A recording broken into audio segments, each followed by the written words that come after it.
안녕하세요. 시사본부 시작하겠습니다. 오늘까지 부처님 오신 날 연휴가 이어지고 있는데요. 연휴 내내 비가 쏟아져서 외출을 못하시는 분들이 많으실 것 같습니다. 주말 사이 뉴스와 이번 한 주 새로운 뉴스들까지 시사본부와 함께 정리해보시는 것은 어떨까요? 어제 SBS 동물농장에 깜짝 출연한 윤석열 대통령 내외, 그리고 김기현, 이재명 대표의 TV토론 합의 등등을 박원석 전 의원, 김준일 뉴스톱 수석 에디터와 함께 일석이조해서 정리해보겠고요. 이어서 국제본부에서는 결선 투표까지 가는 접전 끝에 튀르키예의 에르도안 대통령이 재선에 성공한 소식 등 임상훈 인문결 연구소장과 살펴보겠습니다. 그리고 오늘 하루 주목해야 할 뉴스들까지 한 입에 쏙 넣어드리겠습니다. 5월 29일 시사본부 지금 출발합니다.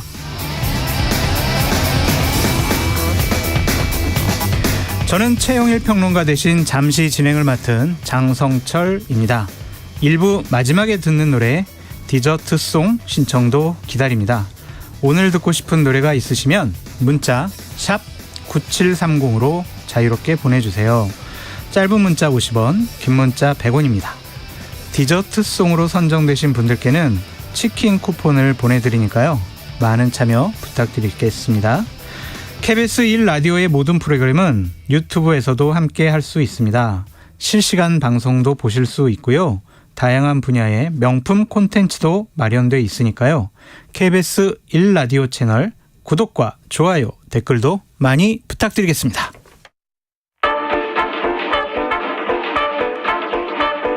최영일의 시사본부 한입뉴스. 오늘의 핵심 뉴스 한입에 정리하는 한입뉴스 시작해 보겠습니다. 박정호 오마이뉴스 기자, 안녕하세요. 네, 안녕하십니까? 네, 미디어 인권연구소 뭉클의 이봉우 연구원, 어서 오세요. 네, 안녕하세요. 반갑습니다. 네. 주말 잘 보내셨죠? 네, 잘 보냈습니다. 근데 비가 와가지고 비가 와도 육아는 계속되기 때문에 실내에 또 모처에 가서 열심히 놀아주겠습니다. 제일 거룩한 일 하셨어요. 네. 잘하셨어요. 우리 첫 번째 이슈 들어가 볼게요.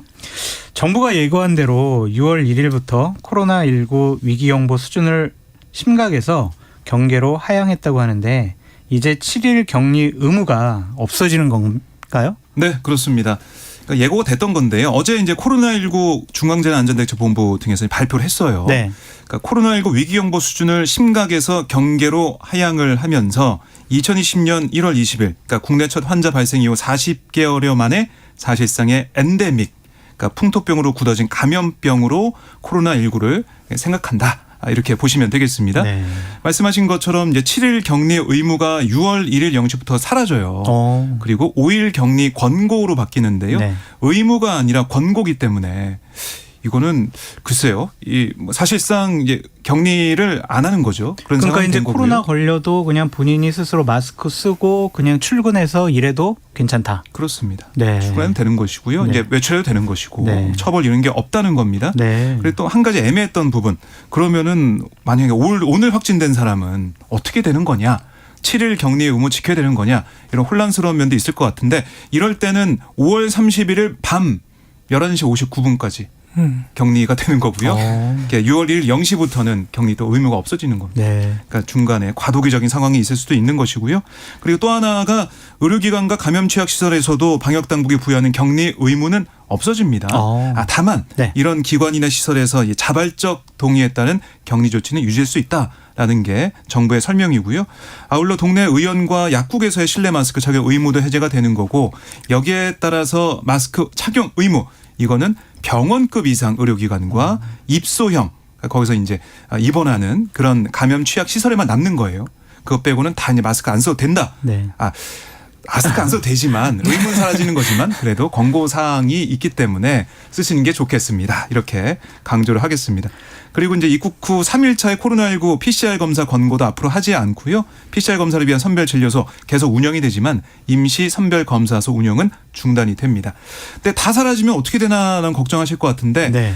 이런 상황에서도 이 치료 또 지원책이 유지가 돼요. 그래서 무료 백신 접종, 치료제 무상 공급, 입원 환자 치료비 지원이나 생활 지원비 휴직비, 유급 휴가비 이런 격리 지원은 지금 유지가 되는 상황인데 네. 근데 뭐 일각에서는 지금 감염병 등급이 일단 2급으로 남는 상황이지만 7, 8월쯤에 4급으로 전환되면은 이런 지원도 좀 사라지는 게 아니냐 네. 이런 우려도 나오고 있습니다. 근데 이제 확진자 수를 보니까 매일 거의 15,000명 내외 확진자가 나오더라고요. 지금도 그렇죠. 네, 그래서 예, 이게 2만 명까지. 유행세가 그렇게 쉽게 꺾이지 않을 것 네. 같다라는 걱정도 있어요. 이제 5일 격리 권고만 하게 되면 확진되어서 몸이 아픈데도 일을 해야 하는 상황이 나올 것 같은데요. 기업들은 방역 조치를 어떻게 한다고 합니까? 말씀하신 부분 때문에 조금 너무 이른 엔데믹 선언 아니냐라는 지적들도 사실 있습니다. 여전히 네. 1만 명에서 2만 명 사이의 확진자가 매일 나오고 있고 이게 네. 사실 장기화될 것 같은데 이 상황에서 이렇게 격리 의무를 해제해버리면 이게 기업이나 이렇게 사람들 많은 곳에서는 좀 위험한 것 아니냐. 특히 이제 일하시는 분들은 확진돼서 만약에 최근에 이제 증상들도 많이 약화됐다고 하지만 많이 아픈 분들도 분명히 아직 있거든요. 그렇죠. 네. 아프죠. 맞아요. 그래서 이제 회사에서 이제 정부에서 7일 경무 의무가 사라졌으니 네. 그래도 이제 출근해야 된다라고 이제 우리가 상식적으로는 생각하게 되잖아요. 그래서 우려가 좀 있는데 기업들도 그동안 이 정부의 방역 조치와 다르게 기업에서 사내 방역 조치를 또 별도로 시행을 하고 있었습니다. 그래서 네. 이번에 정부의 조치가 바뀌면서 어떻게 되는지 조금 변한 부분들이 좀 있거든요. 네. 일단 그 삼성전자 같은 경우에는요. 6월 1일부터 코로나 확진자에 대한 7일 의무 격리 조치를 3일 의무 격리로 바꾼다고 합니다. 그러니까 정부는 5일 권고로 해서 사실상 격리를 안 하도록 했지만 안 해도 되는 것처럼 네. 했지만 삼성전자 같은 경우에는 자체적으로 3일 격리 의무를 유지하겠다는 거죠. 그러니까 일수만. 기업들이 예. 알아서 자율적으로 그렇습니다. 병에 걸리신 분들에 대해서 어떠한 의무조항 아니면 격리 조치 이런 것들을 하겠다라는 얘기네요. 그렇습니다. 그래서 최소한 억지로 출근한 일은 뭐 3일로 줄어들었지만 네. 없을 수 있다 이런 의미고요. 다른 사례도 있습니다. 네. 롯데 계열사들 같은 경우에는 확진 시에 5일 재택근무로 전환을 해준다. 이것도 어쨌든 간에 출근하는 일은 없도록 하겠다는 그런 의지로 좀 보이죠. 네. 그리고 고객들과의 접촉이 많은 백화점 업계는 당분간 현행대로 의무격리 그리고 유급 휴가 조치를 당분간 유지를 한다고 합니다.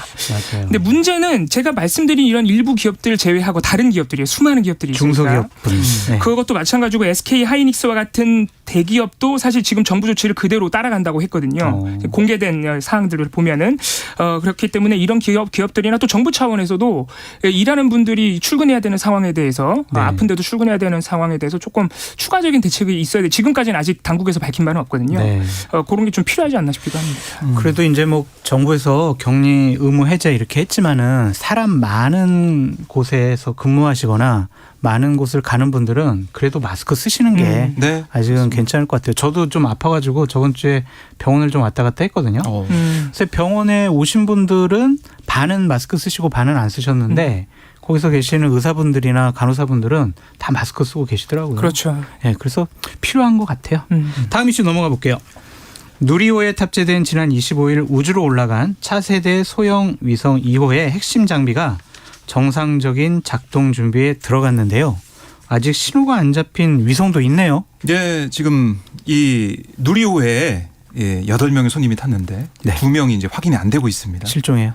네, 아직도? 지금 계속해서 신호를 잡기 위해서 노력을 하고 있는 그런 상황인데요. 뭐 사출이 됐다 안 됐다면 이것까지 확인이 좀 잘 안 됐다고 그러던데 그것도 네. 확인이 안 된 거죠? 도요셋 4기 가운데 네. 신호가 잡히지 않는 게 이제 3호기 다솔인데 네. 다솔이 지금 사출됐는지 여부도 지금 확인이 안 되고 있는 상황입니다. 네. 그래서 계속 지켜보고 있는 그런 모습이고 일단은 주탑재 위성 차세대 소형 위성 2호는 이제 안테나를 펼쳤어요. 이게 영상 레이더 SAR, 그러니까 싸의 안테나를 펼쳤다고 하는데 이걸로 지구를 관측하고 뭐 우주 방사선과 우주 폭풍을 관측하는 임무를 수행하게 될 거다. 2년 동안 뭐 하루에 한 15바퀴 지구를 돌면서 재난 재해 관측 임무를 수행할 예정이고요.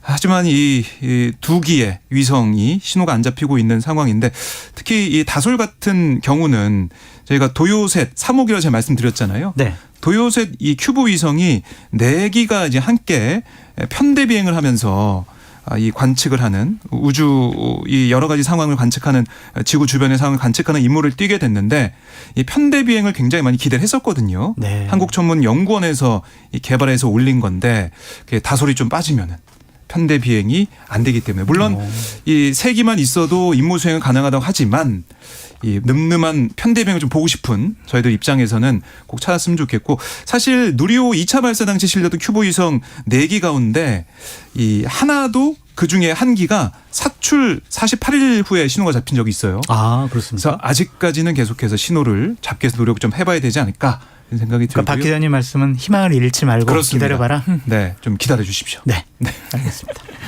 자, 누리호 발사를 지켜보고 있었을 북한이 인공위성 발사 계획을 일본 정부에 통보했네요. 그렇습니다.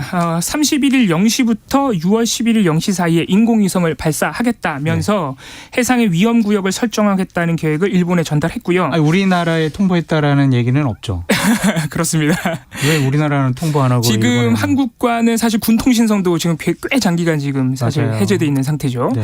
그래서 이게 일본에게 전달을 했고 같은 내용을 국제해사기구에도 알렸다고 합니다. 아마 이런 것은 이제 한국과는 또 특수한 관계가 있지만 북한이 스스로를 지금 이거는 우주 개발을 위한 보편적 권리, 다른 나라들도 다 하는 거를 우리도 하는 것이다라는 권리 주장. 네. 그리고 사실은 무기 개발도 그런 식으로 북한은 생각하고 있잖아요.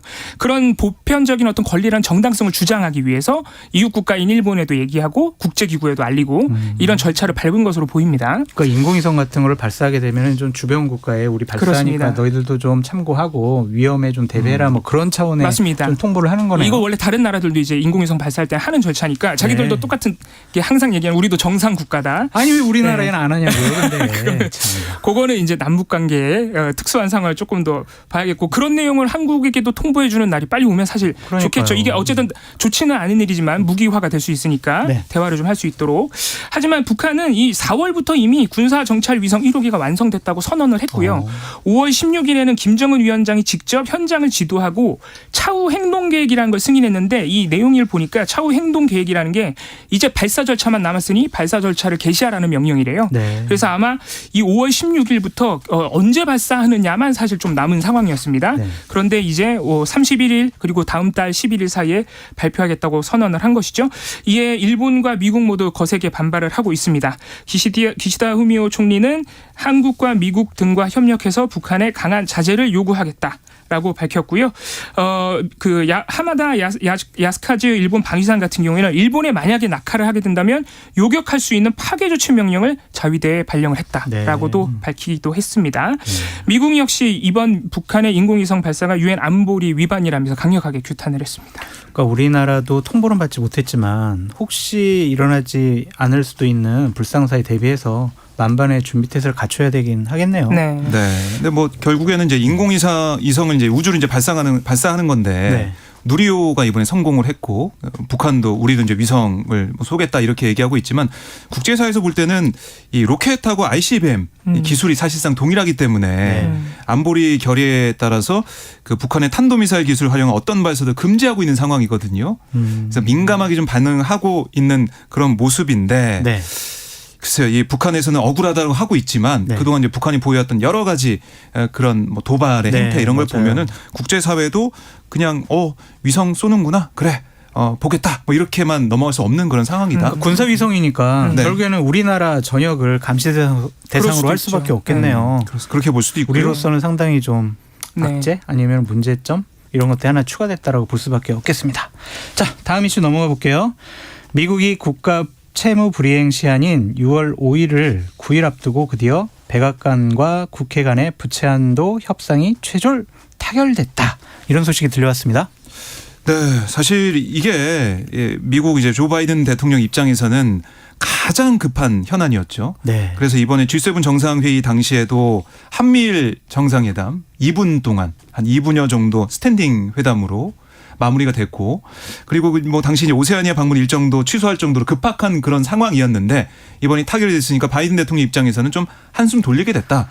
이렇게 볼 수가 있을 것 같아요. 아니 근데 박 기자님, 네. 뭐 그냥 우리 부채한도 협상 아예 언젠가 타결되겠지 고 네, 그렇게 네. 생각한 거 아니에요? 뭐 극단적으로 치달이지 않았을 것 같은데. 근데 이게 극단으로 치달아서 6월 5일을 넘어가게 된다면 네. 물론 미국이 부채한도 협상이 잘 안 돼가지고 이 돈이 없어가지고 부도가 날 가능성은 없죠. 없죠. 돈 찍어넣으면 되잖아요. 그렇죠. 달러 찍어넣으면 되는데 무슨 기축통화니까. 걱정이에요. 그렇죠. 그런데 그럼에도 불구하고 네. 이게 주는 파장이 만만치 않습니다. 돌이켜보면 2011년도에 이때도 이제 미국에서 부채한도 협상이 있었는데 그때 오바마 대통령하고 또 공화당하고 막 기억나요. 밀고 달리기 했었는데요. 네. 그때는 결국에는 8월에 서명을 했습니다. 네. 협상이 타결이 됐음에도 불구하고 그때 미국의 국가 신용도가 하락을 했어요.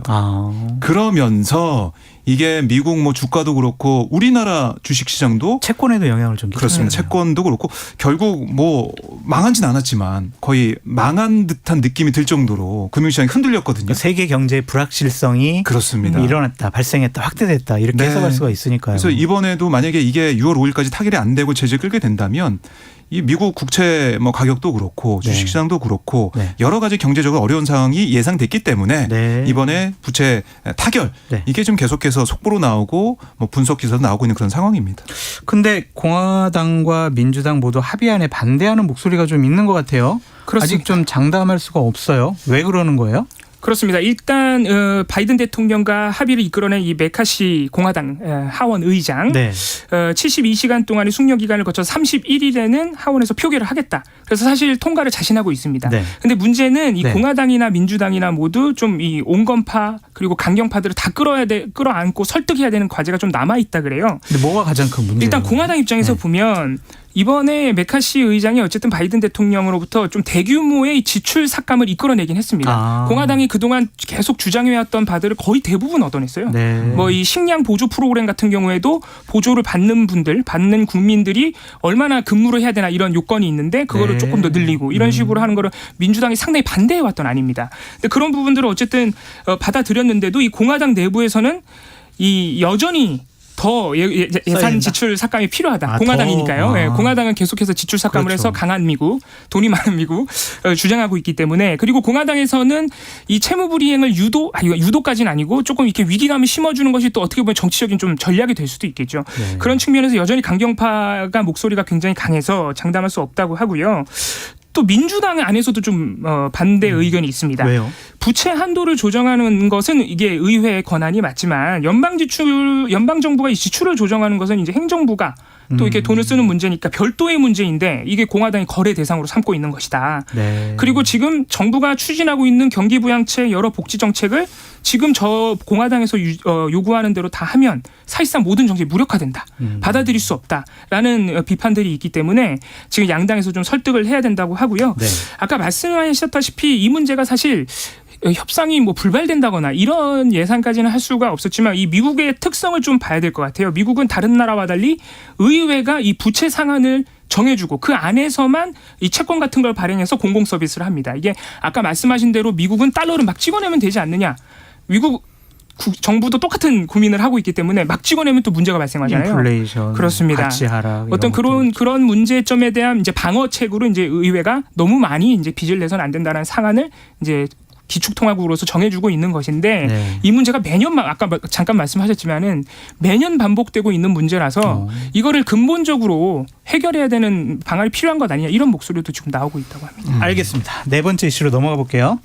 지난주에 한인뉴스에서 전해드렸었는데요. 일본 해상자위대 호위함이 29일 자위함기로 사용되는 우길기를 단체로 부산항에 드디어 입항을 했네요. 네, 이제 오늘 오전에 이 자위대 호위함이죠. 하마기리호가 부산항으로 들어왔습니다. 네. 이 호위함은 우리나라가 이제 주관하는 이제 모레부터 제주도 동남방 공해상에서 주최하는 다국적 해양 차단 훈련 이스턴 엔데버 여기에 참가할 예정인데 뭐 이미 하마다 이 야스카즈 일본 방위상이 자위대 호위함이 여기에 이제 참가를 하는데 이 우길기를 개항할 방침이다 이렇게 밝힌 바가 있고요. 그대로 진행이 된 거죠.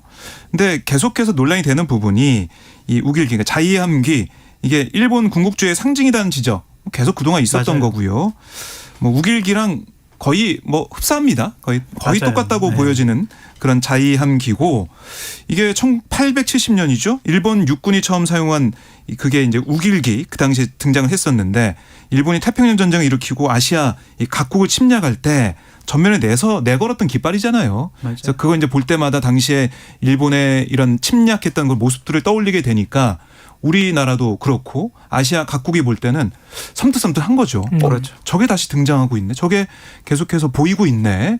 일본은 뭐 물론 지금 군대를 가질 수 없는 그런 입장이지만 네. 이 깃발을 우리가 볼 수 있는 것만으로도 좀 앞으로의 일본의 그 행보 이게 좀 걱정이 된다 이런 얘기가 나오고 있는 겁니다. 네.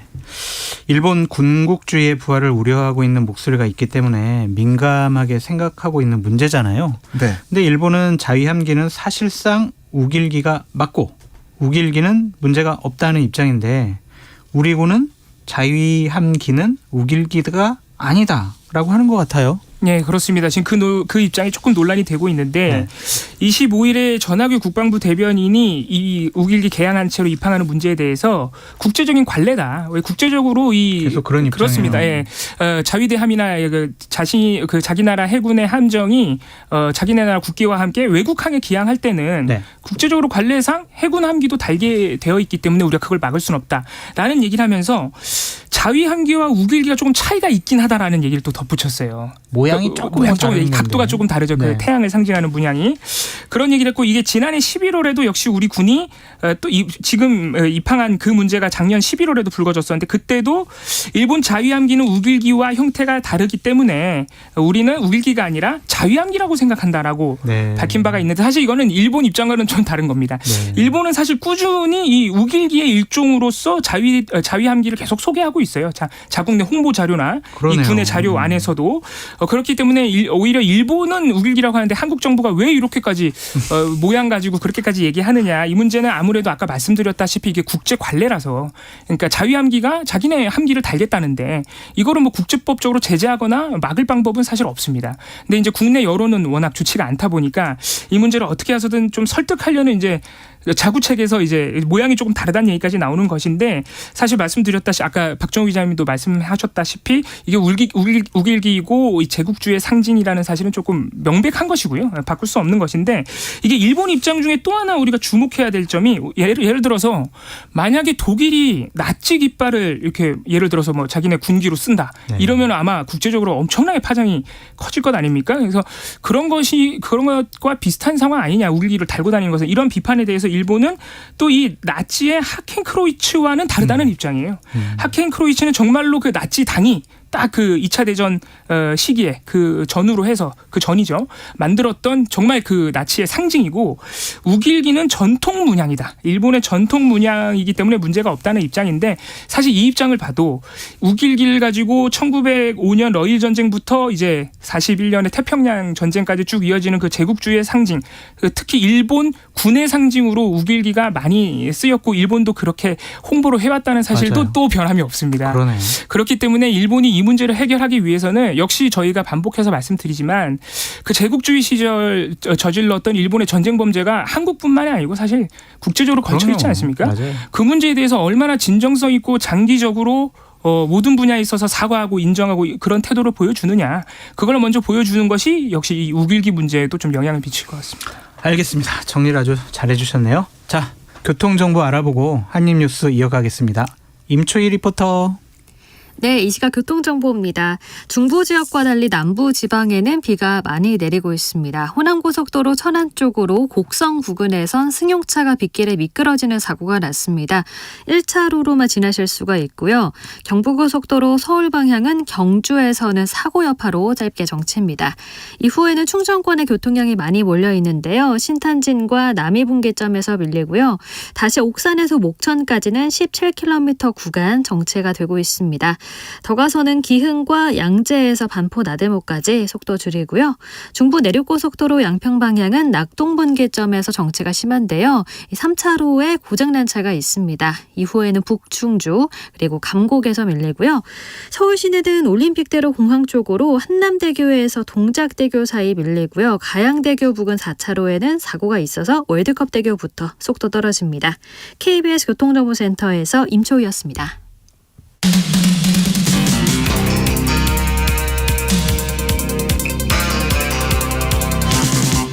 최영일의 시사본부. 네, 박종우 기자, 이봉우 연구원과 함께 한입뉴스 함께하고 있습니다. 다섯 번째 이슈로 넘어가 볼게요. 윤석열 대통령 부부가 어제였죠. 주말 오전 시간 반려동물 예능 프로그램인 SBS 동물농장에 깜짝 출연했다고 하는데요. 먼저 방송 내용 짧게 들어보시죠. 안녕하세요.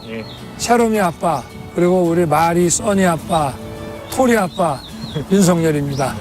네, 저는 아이들의 엄마 김건희입니다. 그런데 어쩌다 이렇게 많은 반려견을 키우게 된 걸까요? 그건 사실 제가 말씀드려야 되는데 저희는 이제 아이를 가졌다가 아이를 잃게 되고 굉장히 심리적으로 힘들어하셨는데 유기견을 제가 입양을 계속 해왔더니 이제 아빠가 너무 좋아하는 거예요, 그 아이들을. 특수 목적으로 국가와 사회를 위해서 봉사를 했기 때문에 치료를 받게 될 때 일정 부분은 우리 국가와 사회에서 부담을 해주는 게 맞는 것 같습니다. 사지 마시고 입양하세요. 네, 대통령 부부께서 좀 아이에 대한 아픈 기억이 있으신 것 같은데요. 사전 예고도 없는 깜짝 출연이었다고 하는데 두 분 어떻게 보셨어요?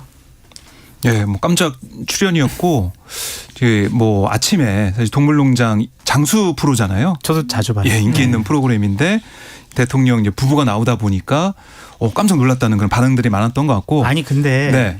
이게 사전 녹화인데 예. 깜짝 출연이라는 게 맞을까요? 그러니까 주변에 좀 뭐 예고 기사는 그렇죠. 좀 보완을 알리지 철저히 않- 한 네, 상태로 안 촬영을 나와서. 했겠죠. 네. 이 눈길을 좀 갔던 그런 부분이고요. 어떠셨어요? 그러니까 우선은 이 안내견 학교에서 이제 입양한 은퇴 이제 시각 장애인 안내견 세로미가 계기가 된 거잖아요. 네. 그런 모습을 좀 쭉 보여주면서 반려견 반려묘를 키우고 있는 이런 모습들, 이게 이제 국민들이 봤을 때는 대통령 부부가 좀 어떻게 보면 따뜻하고 온정을 많이 이제 베풀고 있는 그런 느낌. 그다음에 뭐 두 부부의 좀 개인적인 아픔도 얘기할 수 있고 이해할 수 있는 그런 시간이었다라는 뭐 긍정적 영향은 좀 있었던 것 같아요. 근데 그럼에도 좀 불구하고 좀 안타까운 부분은, 아쉬운 부분은, 그러니까 이게 어떻게 보면은 이 예능을 통해서 어떻게 이 프로그램을 통해서 그런 모습을 보는 것도 좋겠지만 사실 윤 대통령은 대통령이잖아요. 그러니까 이 정치인으로서 또 이제 우리 국가를 대표하는 또 그리고 대한민국 1호 영업사원으로서 어떻게 보면 국민들과 함께 호흡하고 국민들의 목소리를 좀 잘 듣고 또 소통하는 게 중요한데, 이것도 어떻게 보면 프로그램을 통한 일방적인 소통이니까 양방의 소통을 좀 어떻게 할 것이냐. 또 이 따뜻하고 온정이 넘치는 이런 모습을 TV로 봐서 정말 좋았지만 그게 또 국정에서 어떻게 펼쳐질 것이냐. 윤 대통령한테 쓴소리를 하고 뭐 비판하는 그런 목소리에 대해서도 좀 더 뭐 품이 넓은 그런 모습을 좀 보여주면 더 많은 국민들께서 박수를 보내지 않을까 생각이 들었습니다. 이상 오마이뉴스 박정우 기자였습니다. 자, 이봉호 연구원님 어떻게 보셨어요? 저는 아무래도 그래도 나름대로 미디어 쪽을 조금 오랫동안 네. 봐왔던 사람으로서 조금 다른 측면에서 보자면 사실 이 아까 말씀하신 대로 동물농장 굉장히 의미가 큰 예능 프로그램인 네. 게 이게 장수이기도 하고 또 몇 안 되는 이 반려동물 프로그램 굉장히 많았습니다. 그동안 많았는데 사실 장수하지 못했어요. 이게 단발성으로 예를 들어서 이제 연예인이 나와서 자기 반려동물을 자랑한다거나, 자랑까지는 아니고 소개한다거나 그렇죠. 이런 단발성 프로그램들은 있었지만 동물농장이 롱런할 수 있었던 이유는 일반 시민들이 주인공이기 때문에. 맞아요. 네. 이게 꼭 연예인이 자기 유명한 사람이 나와서 자기 반려동물을 소개한다거나 이런 게 아니라 정말 수많은 우리 주변의 이웃들이 나와서 반려동물을 소개하는 것은 물론이고 어려움에 빠진 반려동물을 직접 제보해서 그래요. 구출하는 장면까지, 이게 우리 모두가 주인공이기 때문에 사실 롱런한 거예요. 정확한 지적이세요. 네. 근데 그런 프로그램에서 지금 안 그래도 이미 제작진이 게시판에서 많은 비판을 받고 있지만 갑자기 이렇게 정치인, 그것도 대통령을 갑자기 출연시켰다는 점에서 조금 굉장히 거칠게 얘기하면 일반 시민들의 자리를 조금 뺏은 거죠, 사실은. 예, 그 시간에 충분히 다른 시민들, 반려동물을 정말 사랑하는 많은 시민들, 대통령도 사랑하시지만 다른 시민들의 자리를 약간 뺏겼다는 그 측면에서 저는 또 서운함, 아쉬움을 말할 수 있을 것 같습니다. 네. 이상 뭉클의 이봉호 연구원이었습니다. 하여튼 주말 아침 인기 예능에 대통령 부부가 나오면서 논란이 상당히 뜨거워요. 부정적인 얘기하시는 분들도 많고 긍정적인 얘기를 많이 하시는 분들도 있는데, 참 이것도 진영으로 갈려가지고 왜 출연시켰어? 아니면 출연한 게 뭐가 잘못이야? 막 이렇게 서로 논쟁하는 것 자체가 참 우리 예능 프로그램도 정치에 많이 오염됐구나라는 생각이 들어서 저는 개인적으로 좀 안타깝더라고요. 근데 대통령의 저 소프트한 일정과 그냥 평범한 일상을 보여주는 것은 그래도 좀 의미가 있지 않았을까라는 생각인데, 박정 기자님 어때요? 예, 당연히 뭐 이 보시는 시청자 입장에서는 생각이 다 다를 수밖에 없는 건데 일단은 이제 방송사의 이 프로그램을 제작하고 편성하고 내보내는 자유가 있으니까 그런 면에서는 충분히 할 수 있는 그런 편성이었다는 생각이 들어요. 그럼에도 불구하고 그러면 대통령이 이번에 출연했으면은 뭐 어떤 균형을 맞춘다는 의미에서 야당 정치인도 출연하는 것이냐. 이재명 대표가 뭐 전에 2017년도에 출연한 적은 있다고 하더라고요. 뭐 그런 식으로 또 이걸 맞추면서 시청자들에게 어떻게 보면은 뭐 찬반이 나눠질 수 있는 그런 출연이었으니까 또 다른 야권 정치인이 또 등장할 것이냐 이것도 좀 봐야 될 부분인 것 같은데 제가 아까 앞서 말씀드린 그런 차원에서 이어가자면 아까 윤 대통령 또 김건희 여사가 반려동물의 엄마 아빠로 스스로 소개했잖아요. 그러니까 지금은 뭐 우리가 왕정 국가도 아니지만 대통령은 국가를 대표하고 또 어떻게 보면 국민들을 보듬고 이끌어가는 그러니까 국민들의 엄마 아빠 역할도 할 수 있는 그런 상황 아니겠습니까? 5년 정도 이제 임기가 정해진 상황이지만 그런 면에 있으면은 좀 더 이 국민들과 소통을 강화하는 게 필요하고 또 이런 댓글 쭉 보면은 12구 이태원 참사 유족과의 뭐 소통을 안 하고 있는 이런 모습들과도 비교를 해가면서 반려동물과 잘 지내고 이런 것도 좋지만은 또 국민들과 소통하는 이런 노력도 좀 보여주는 게 어떻겠느냐 하는 생각도 들고 또 하나는 지금 대통령실 얘기 들어보면 지금 박정희 기자님 신나셨어요. 아니, 신난 게 아니라 그냥 하나하나 좀 생각을 해보니까 대통령실 얘기를 들어보면 이제 기자회견을 곧 한다. 뭐 기자간담회를 6월 중에 한다. 이런 얘기 나오고 있잖아요. 그러니까 이런 TV 프로그램 출연을 통해서 좀 더 소통을 강화하려는 그러니까 기자간담회도 하면서 이런 프로그램 출연을 통해서 좀 소통을 강화하는 그러니까 취임 2년 차를 맞아서 좀 뭔가 스탠스를 바꾸려는 그런 모습도 좀 보이는 게 아니냐 이런 건 좀 긍정적인 평가하는 부분도 있을 것 같습니다. 제가 이제 유튜브 댓글 계속 보고 있는데 긍정적으로 말씀하시는 분, 부정적으로 말씀하시는 분 하나씩 소개시켜 드리려고 네. 지금 계속 제가 지금 보고 있는데 긍정적으로 댓글 다신 분이 없어가지고 제가 댓글 소개를 못 하겠네요. 다음 이슈로 넘어갈게요. 윤석열 대통령이 오늘부터 내일까지 우리나라를 방문한 태평양 도서국들과 처음으로 다자 정상회의를 갖습니다. 어제 5개국 정상들과 잇따라 양자 회담을 먼저 열었는데요. 어떤 얘기가 오갔는지 특히 태평양 도서국들이 민감할 수밖에 없는 일본의 방사능 오염수 방류 문제가 거론이 됐을까요? 일단 어제 윤석열 대통령이 이 태평양 도서국 이번에 18개 국가 정상들이 방한을 했는데 그중에 5개 국가와 연쇄 양자회담을 네. 가졌습니다. 이것도 굉장히 이례적인 일이고 네. 한국이 조금 이 태평양 도서국을 좀 중요시 전략적으로도 좀 중요시 여기는 그런 네. 모양이라 그래요. 그런데 어제는 일단 오염수 방류 문제는 언급이 안 됐습니다. 주로 이 태평양 도서국들이 아무래도 이 개발 쪽에서 조금 낙후돼 있다 보니까 개발 협력, 해양수산과 보건 인프라 구축 협력, 기후변화 대응 협력 요 정도만 언급이 됐다고 합니다. 네. 이 아까 말씀드렸다시피 태평양 도서국가는 2011년부터 3년마다 외교 장관급 회의를 열고 있고요. 작년에는 이거를 주기를 2년 줄일 정도로 2년으로 단축시킬 정도로 한국이 중요시 여기고 있는 게 이 태평양 도서국이 최근에 미중 대결에서의 이게 대결의 장으로 또 급부상을 하고 있다고 해요. 그래요? 아무래도 이제 군사적으로 태평양을 건너야 만날 수 있는 두 국가다 보니까 그 태평양 도서국들이 전략적으로 요충지다. 이런 측면에서 중국도 작년 4월에 이 남태평양 솔로몬 제도 안보 협정을 체결하고 중국도 주시를 하고 있다고 그러고 그런 흐름 속에서 한국도 이번 다자 정상회의를 직접 초빙을 해서 열었는데 어제 양자회담에서는 일단 오염수 방류 문제는 나오지가 않았습니다.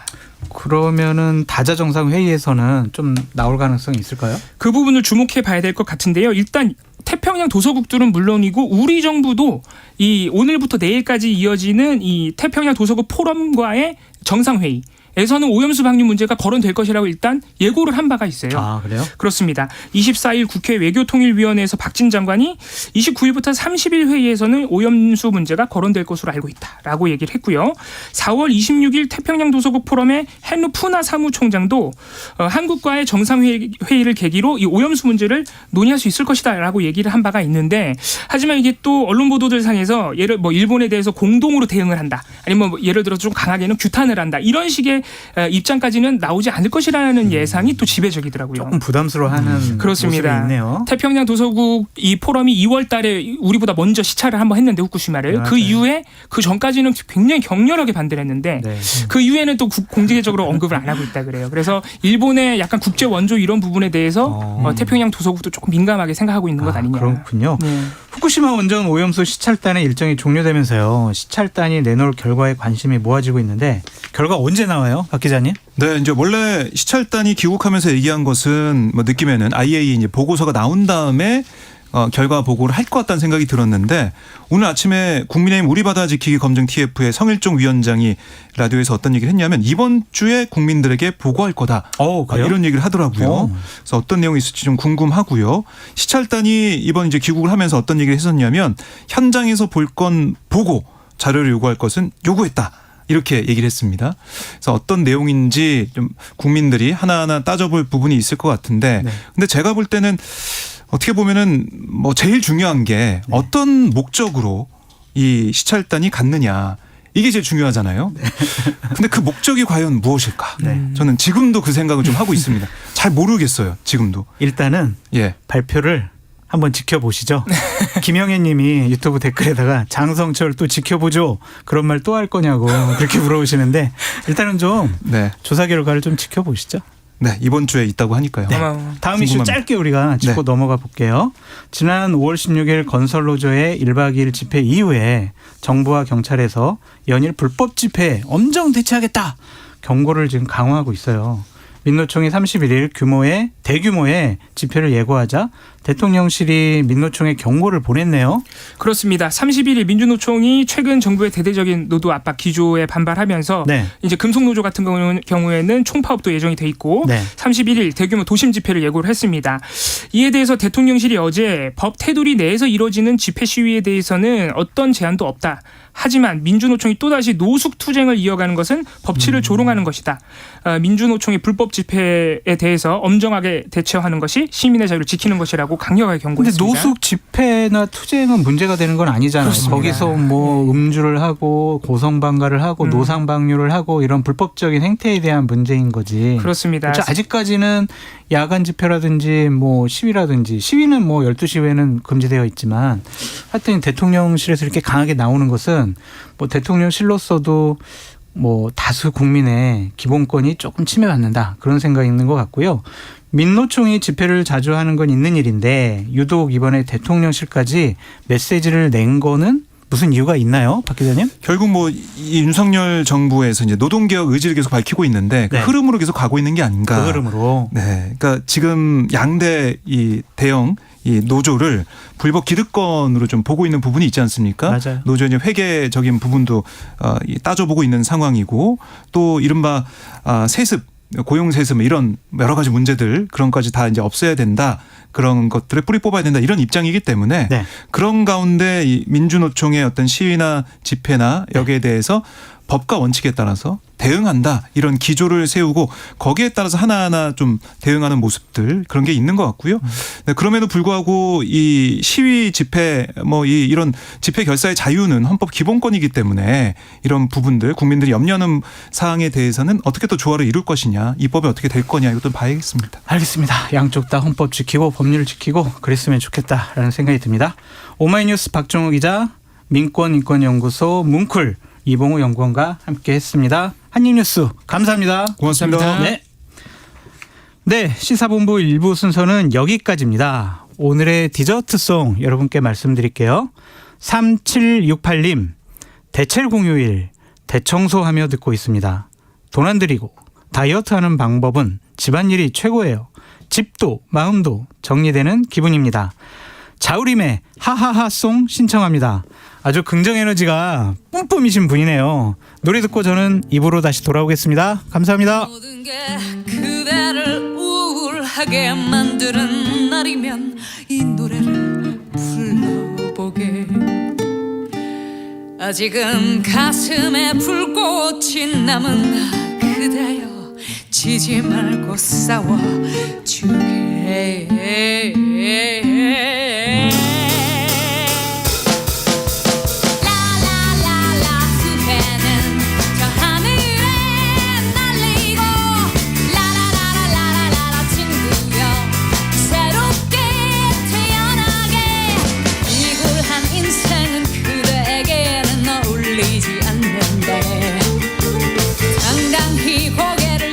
친구야 지금이 시작이라네. 라라라라 마음에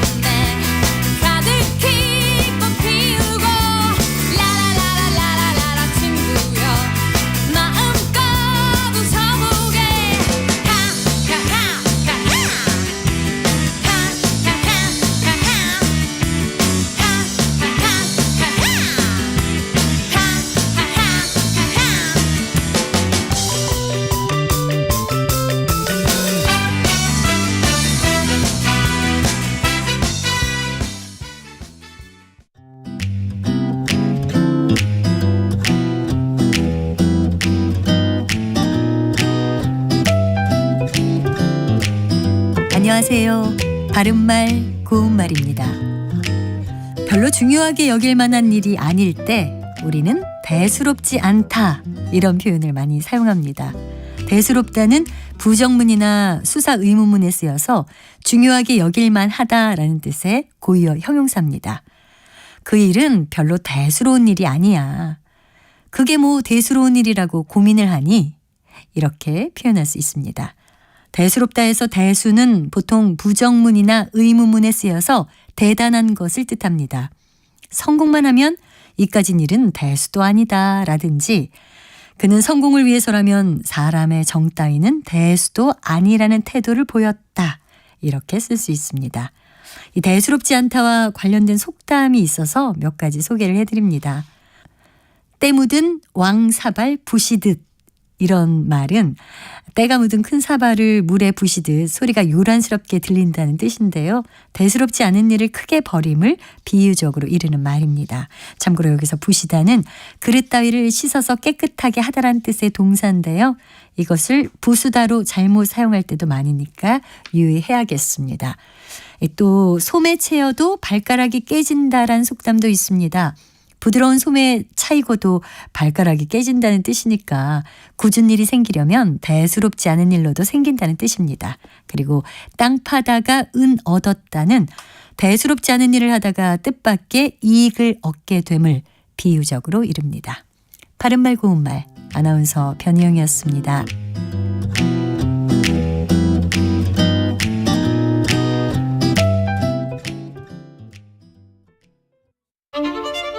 토론은 치열해도 판단은 냉정하게. 복잡한 세상을 바꾸는 첫걸음은 의외로 단순할지도 모릅니다. 평일 저녁 7시 20분 당신을 바꾸는 질문.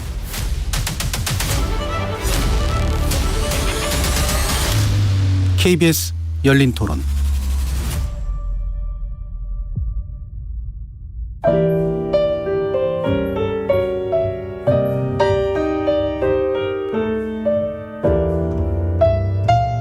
내일의 품격, 김성환의 시사야에서 챙겨가세요.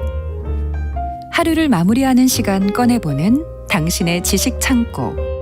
KBS 일라디오 김성환의 시사야. 평일 밤 10시 5분 여러분을 찾아갑니다.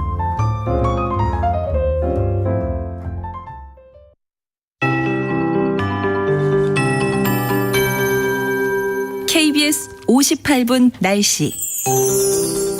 현재 전북 임실, 순창, 남원에 호우주의보가 발효 중인 가운데 오늘은 남부지방을 중심으로 강한 비가 오겠습니다.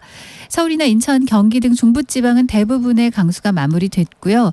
오후까지는 빗방울이 곳에 따라 좀 더 떨어질 수 있습니다. 낮까지 강원 남부, 오후까지는 충청권, 밤까지 전북과 경북에 비가 오겠고 전남과 경남은 내일 아침까지 쭉 더 이어지겠고요. 제주는 모레 아침까지 지속됩니다. 예상 강우량 전북, 전남, 경남, 제주 30에서 80mm, 경북이 10에서 50, 충청과 남부는 5mm 내외입니다. 오늘 늦은 오후부터 저녁 사이에는 서울과 경기, 강원 내륙을 중심으로 5mm 내외의 소나기가 지날 가능성도 있어서 참고하셔야 되겠습니다. 오늘 비가 먼저 그치는 수도권과 강원 영서 중심으로 낮더위가 다시 찾아오겠습니다. 현재 서울은 25.2도까지 기온이 올랐는데요. 오늘 예상 낮 기온 29도로 어제보다 8, 9도가량이나 기온이 껑충 뛰어 오르겠습니다. 파주나 철원, 춘천 29도, 동두천은 오늘 30도까지 오르는 반면 강릉이나 대전, 광주 비 오는 곳 위주로는 23도 선에 그치겠습니다. 내일과 모레는 서쪽 지역을 중심으로 25도 이상 기온이 올라 덥겠고요. 미세먼지 농도는 청정하겠습니다. 현재 서울 기온 25.2도입니다. 최영우였습니다.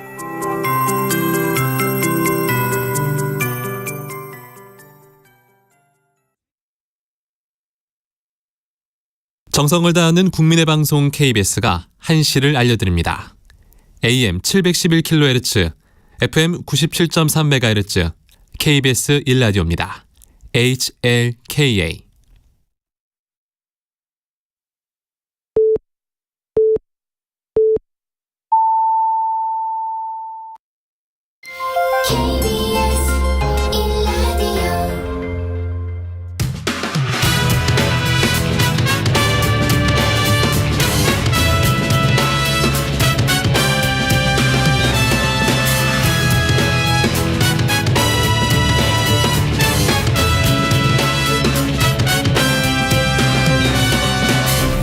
KBS 1라디오 최영일의 시사본부.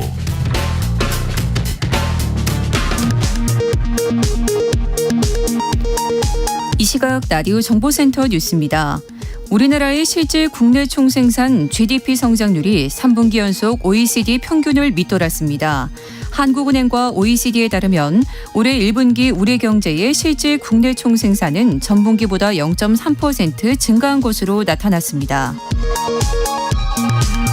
괌 국제공항에서 국적항공사 항공편 운항이 오늘부터 재개됩니다.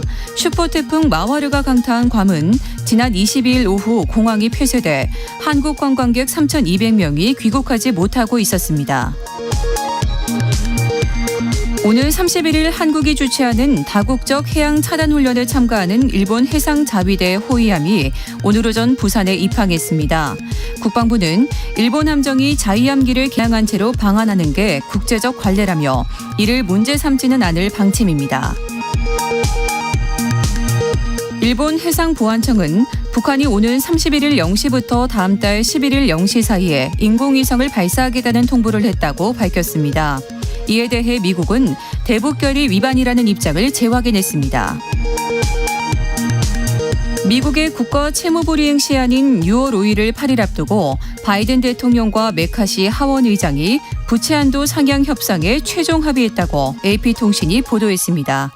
지금까지 라디오 정보센터 뉴스 정한나였습니다.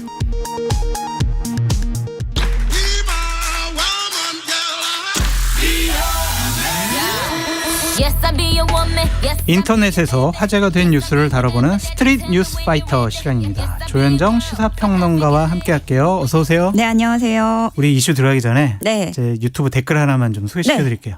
아프로디테님, 오늘 드디어 박원석 의원님, 김준일 대표님, 장 소장님 조합을 보게 되는군요. 너무 좋아요.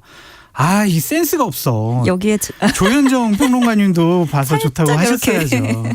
네, 이런 댓글 아주 좋아요. 감사합니다. 자, 우리 이슈 들어가 볼게요. 슈퍼 태풍 마와르의 피해로. 마와르가 뭔 말이에요, 이게? 이거 물어보실 것 같아서 찾아왔는데. 센스. 네. 인도네시아가 제출한 이름이에요. 네. 인도네시아 말로 장미라는 장미예요? 뜻을 갖고 있습니다. 예. 근데 이렇게 피해를 많이 줘요? 항상 근데 태풍 이름은 순하고 네. 그래야 피해가 없다고 해서 좀 약한 이름으로 짓는데 네. 항상 꼭 세더라고요. 근데 이번에 괌은 정말 어마어마한 피해를 줬잖아요. 네. 그래서 괌 국제공항까지 많은 피해를 줬고 중단됐는데 오늘부터 다시 운영을 정상화한다는 소식이에요. 우리나라 관광객들도 일주일 가까이 발이 묶이면서 걱정이 컸는데 네. 이제 오늘 들어오실 수 있는 건가요? 네, 우리 국민들 데리고 올 항공편이 이미 출발했습니다. 아, 그래요? 네, 제일 먼저 진에어 항공기가 오늘 오전 10시에 인천국제공항을 출발해서 잠시 후 오후 2시 반에 이제 괌에 도착할 예정입니다.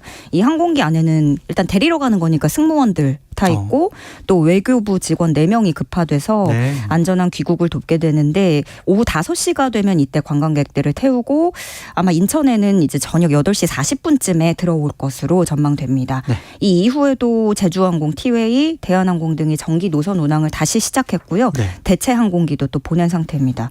이게 괌 공항 폐쇄가 활주로 등이 다 망가지면서 다음 달까지도 이게 계속 이어질 것이다. 예, 전망이 됐었는데 복구가 다행히 생각보다 빨라진 거예요. 네. 그래서 운영을 앞당기게 됐고 다만 발이 묶여 있는 게 우리나라 관광객들뿐만이 아니잖아요. 네. 각 나라에서 이렇게 데리러 공항으로 몰려올 테고 또 누적돼 있는 기다리고 있는 여행객들이 너무 많아서 우리나라에서만 3,400여 명이기 때문에 순차적으로 들어오려면 시간이 조금 걸릴 것으로 보입니다. 며칠 정도 걸린다고 봐요? 사흘 정도로 사흘 지금 정도요? 예측을 하고 있고요. 네. 그래서 항공사들은 대형 기종을 투입해서 신속하게 수송한다는 방침이고 이렇게 되면 우선 오늘 밤부터 차례로 들어오실 예정입니다.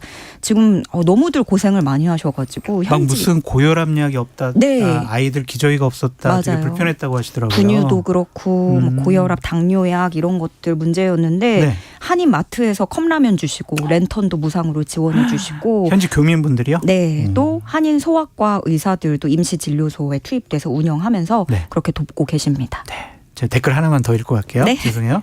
4222님.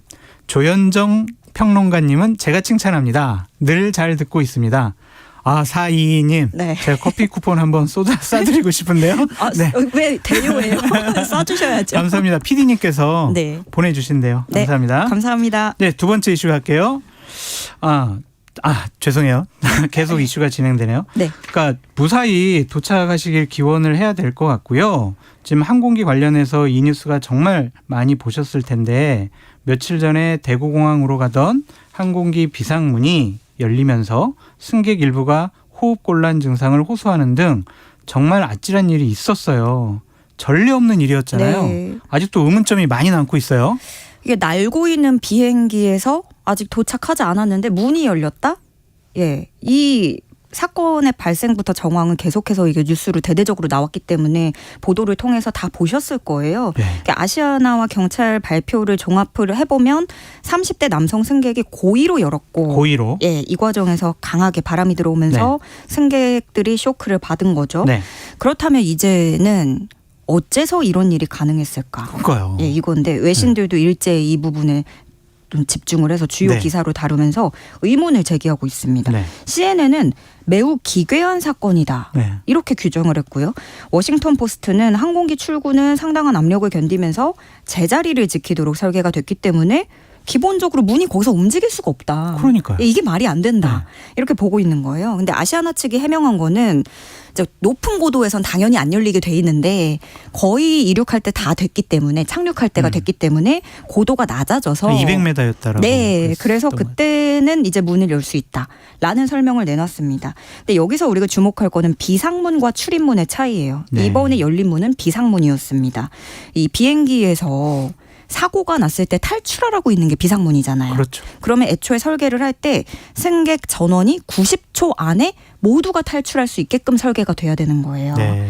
근데 이게 승객들은 문을 열 줄 모르고 승무원만 그 방법을 알고 있다 하면은 정말 불의의 사고로 승무원들이 다 유고 상태가 됐을 때 네. 승객들은 아무도 열 수가 없는 거잖아요. 맞아요. 그래서 승객들도 지침을 보고 쉽게 열 수 있게끔 그렇게 비상문만큼은 빨갛게 쓰여 있고 어떻게 여는지 이런 방법도 또 친절하게 쓰여 있잖아요. 저희 보통 비상구 옆에 앉으면 네. 와서 스튜어스 분들이 오셔가지고 네. 요거 뭐 비상시에는 좀 도와주세요. 이거 잘 맞습니다. 읽어보세요. 문 여는 방법 네. 여기 있어요. 뭐 이런 식의 설명해 주시잖아요. 그래서 보통은 그 자리는 이제 노약자들은 배치를 안 맞아요. 하고 예, 젊은 청년들 네. 예, 이렇게 따로 해서 고지를 해주시고 네. 또 다리를 쭉 펼 수 있는 자리이기 때문에 거기가 좀 이제 트여 있어야 되잖아요. 그래서 또 일부 항공사들은 돈을 더 받고 팔기도 맞아요. 해요. 좀 비싸요. 그만큼 인기가 좋은 좌석입니다. 그런데 이번 사건 충격으로 아시아나는 앞으로 이 해당 기종의 비상구 앞자리 판매를 전면 중단하기로 했다는 소식입니다. 이 사고 기종이 에어버스 A321 기종인데요.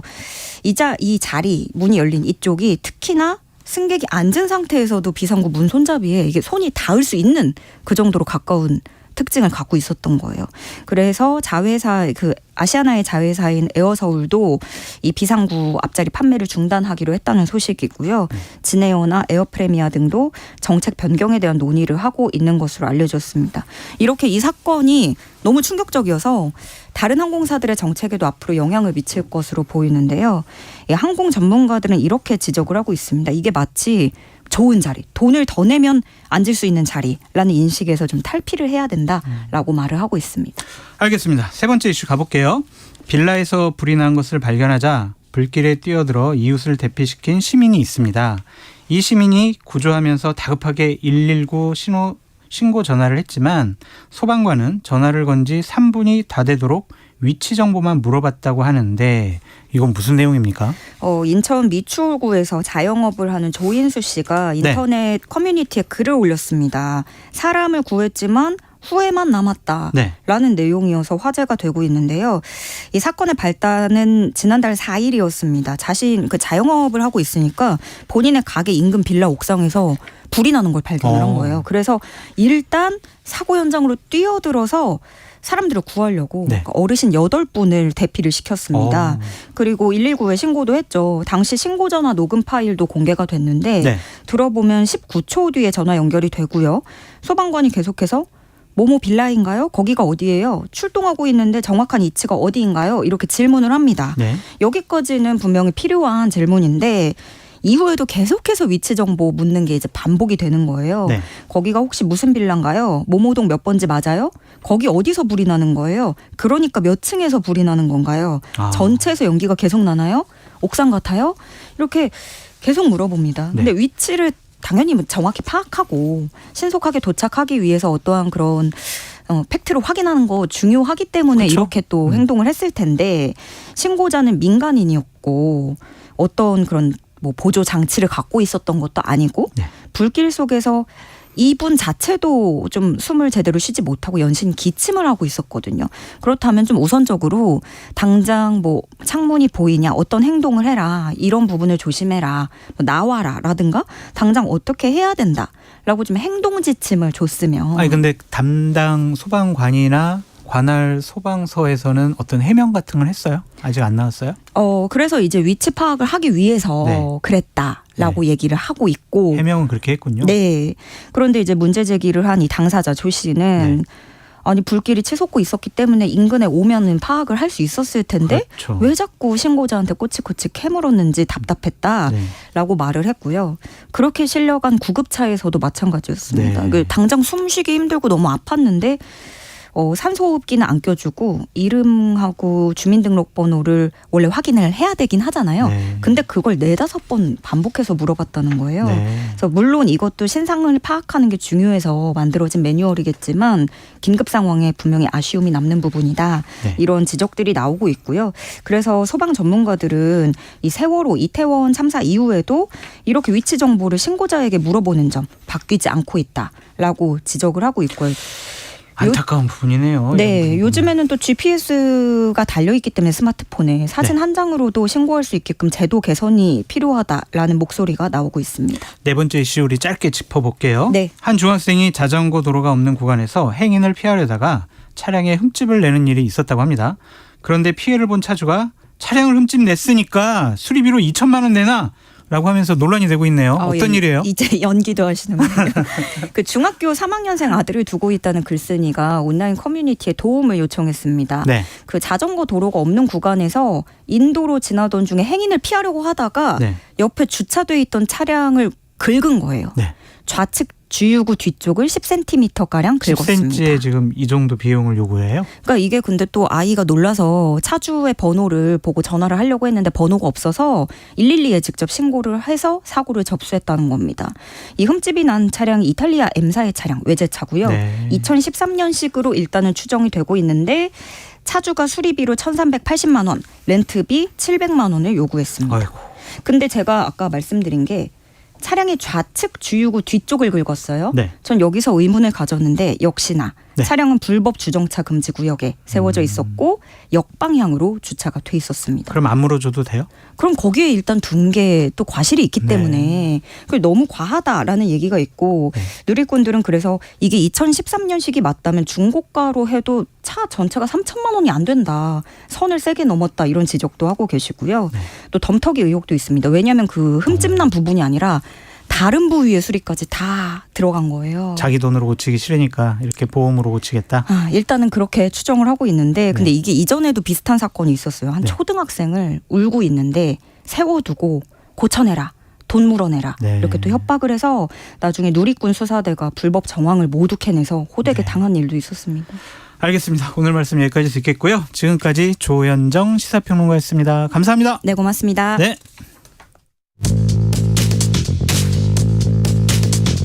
최영일의 시사본부는 여러분과 함께합니다. 짧은 문자 50원, 긴 문자 100원이 드는 샵 9730. 라디오 어플 콩과 유튜브는 무료로 참여하실 수 있습니다.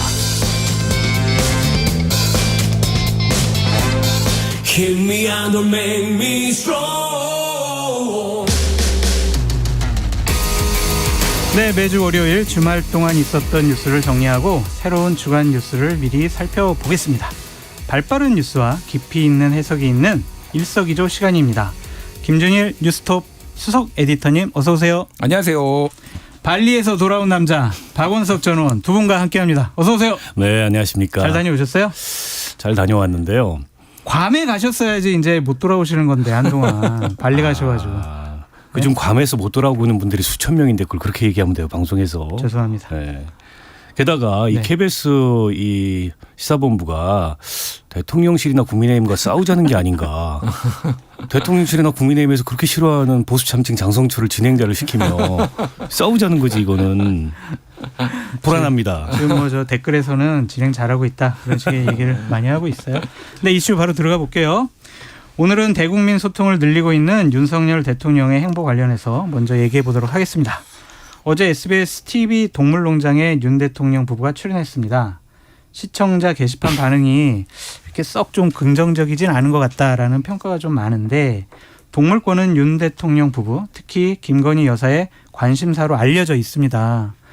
동물농장에 왜 출연한 건지, 출연 효과가 좋은 건지 두 분 어떻게 보시는지 박원석 의원님? 아니 왜 출연했는지까지는 뭐 제가 알 수가 없고요. 효과가 썩 좋은 것 같지는 않더라고요. 뭐 게시판 반응이나 SNS 반응이나 이런 걸로 봤을 때. 근데 이제 그걸 보면서 이게 대통령실도 그렇고 대통령도 그렇고 소통을 한다는 거하고 일방적으로 홍보를 한다는 걸 잘 구분을 못하는 것 같아요. 저걸 소통한다고 생각하는 것 같습니다. 근데 뭐 전직 대통령 분들도 소프트한 뭐 예능 프로그램에 뭐 임기 중에 한두 번씩은 다 출연하셨잖아요. 그럴 수 있는데 지금 이제 그럴 땐가. 사실은 뭐 취임 1주년 기자회견 곧 한다지만 기자회견도 안 했고 이른바 이 정부에서 소통의 상징으로 내세웠던 도어 스태핑도 다 끊었고 어떻게 보면 대통령이 그냥 일방적인 자기 메시지를 국민들한테 전달해 왔는데 지난 수개월 동안에 난데없이 갑자기 전 국민이 애청하는 그런 동물농장 프로그램이 나와가지고 이제 저 프로그램 폐지해야 된다라는 프로그램의 민폐까지 지금 발생을 했는데 제가 보기엔 홍보도 좋고 다 좋은데 또 대통령 부부가 동물권에 각별한 관심을 갖는 것도 좀 좋다고 생각해요. 네. 그러나 이제 그 이전에 선결해야 될 것들을 하지 않고 저런 식의 본인들이 보여주고 싶은 모습, 보여주고 싶은 장면 이것만 보여주는 건 진정한 의미의 소통이 아니다 이런 생각을 합니다. 정의당 박원석 전 의원이셨고요. 자 김준일 수석 에디터.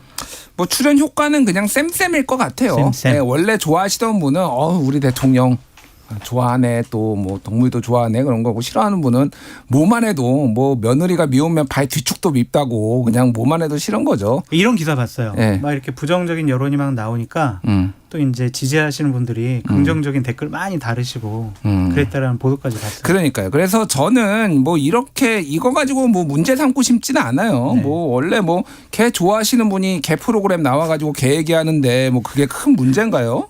그래서 다만 뭐 박원석 의원님 말씀하셨다시피 현안이 산적해 있는데 뭐 이게 좀 기자회견도 좀 많이 하시고 6월 초에 기자회견을 하신다잖아요. 그러니까요. 그건 뒤에 좀 얘기를 할 텐데 그거야말로 내가 좀 비판할 텐데 일단 뭐 개를 사랑하는 만큼 다른 국민한테 관심도 갖고 다른 국민도 좀 사랑해 주셨으면 좋겠다. 이 정도 말씀드리겠습니다. 관심 많으시겠죠. 대통령이신데. 저는 그 관심을 잘 못 느끼겠어요. 지금. 굉장히 불경스럽고 불손해요 지금. 왜요? 개를 몇 번을 달았어요? 아니 그게 제가 뭐 개딸도 아니고 제가 뭐 무슨 잘못을 했다고 그러십니까? 의도된 발언은 아니죠? 아니요. 개 좋아하시니까 개 프로그램 나갈 수도 있죠. 뭐 그거 가지고 뭐. 네. 아니 방금 전에 말씀드린 것처럼 6월 초에 기자회견 할 가능성이 높다라고 지금 얘기되고 있어요. 지지율도 조금 이제 오르고 안정되고 있고 자신감을 회복했다. 외치에서 상당히 좀 성과를 이뤘다. 그래서 이제 내치에 집중할 때다. 이런 말들이 나오고 있어요. 이 시점에서 기자회견을 검토하는 이유 뭐라고 보세요? 김준일 에디터님? 지지율 오른 게 가장 큰 영향인 것 같아요. 네. 제가 보면 다른 것보다도 자신감이 생겼다. 예. 그런데 그러니까 저는 이게 여기에서 제가 좀 세게 비판을 할 지점들이 기자회견 하는데 거예요. 왜 비판을 해요? 그렇게 그러니까. 안 한다고 비판하셨었잖아요. 하는 거를 비판을 하는 게 아니라 기자회견을 본인이 어떤 시혜처럼 생각을 하는 것 같아요. 그리고 내가 원하는 때, 내가 원하는 타이밍에 내가 원하는 얘기를 하고 싶어서 하는 것 같아요.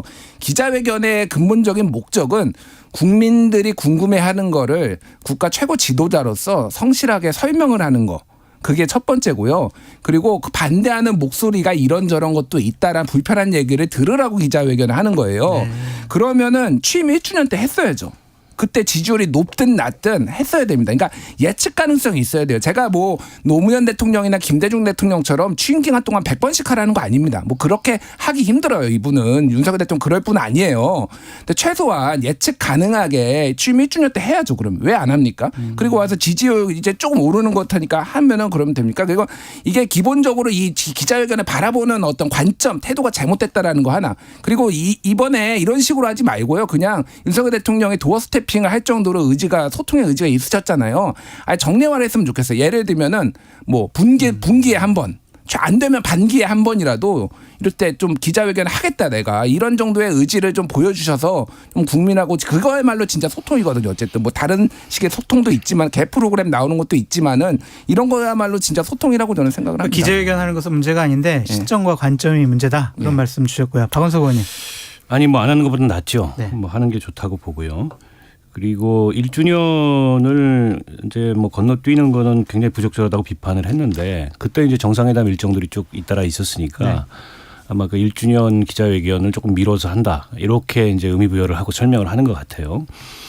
다만 이제 최근에 지지율 상승이 어떤 성과나 업적이나 이 정권이 능력을 발휘해서 일어났다기보다도 구설이나 악재가 없어서 내지는 이제 민주당이 여러 가지 오히려 악재가 있어서 그 반사이익으로 만들어진 건데 거기에 너무 과도한 의미 부여를 하게 되면 저는 민심을 좀 잘못 읽는 결과로 나올 수도 있고 국민의힘 내부에서도 그래서 걱정하는 목소리들이 있더라고요.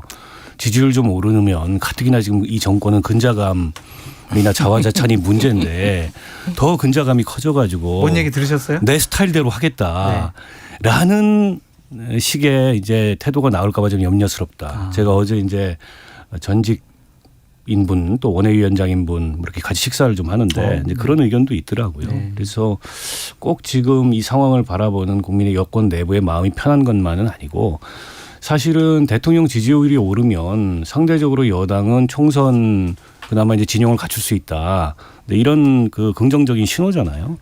근데 지금 이 지지율 상승을 꼭 그런 긍정적인 신호로만 볼 수 없는 거 아니냐. 이런 불안감이 내부에 있는 것 같아요. 왜냐하면 이렇다 할 성과가 없거든. G7 그 정상회담 참석해서 양자회담도 많이 하고 여러 가지 계약, 협약, 뭐 조약도 맺고 여러 가지 뭐 좋은 일 많았었다. 그러니까 이렇게 얘기하잖아요. 여러 가지. 구체적으로 딱 찍어서 얘기를 못하고. 네. 뭐가 성과다. 네. 뭐가 이 정부의 업적이다. 1년이 지났는데 그게 내치든 외치든 그냥 애둘러서 여러 가지. 그 얘기는 예전보다 실수를 좀 덜하지 않습니까? 특별히 악재가 없지 않습니까? 김건희 여사 안 보이지 않아요? 근데 그게 성과는 아니잖아요. 알겠습니다. 지지율 자신감 이 얘기가 나온 김에 오늘 발표된 리얼미터 여론조사 결과를 보고 얘기를 계속 나눠보겠습니다. 윤석열 대통령 지지율이 지난주보다 1.0포인트 올라서 40%를 기록했습니다. 미디어 트리뷴 의뢰로 지난 22일부터 닷새간 전국 18세 이상 유권자 2,504명을 대상으로 조사했고요. 자세한 내용은 중앙선거 여론조사 심의위원회 홈페이지에서 확인하시면 됩니다.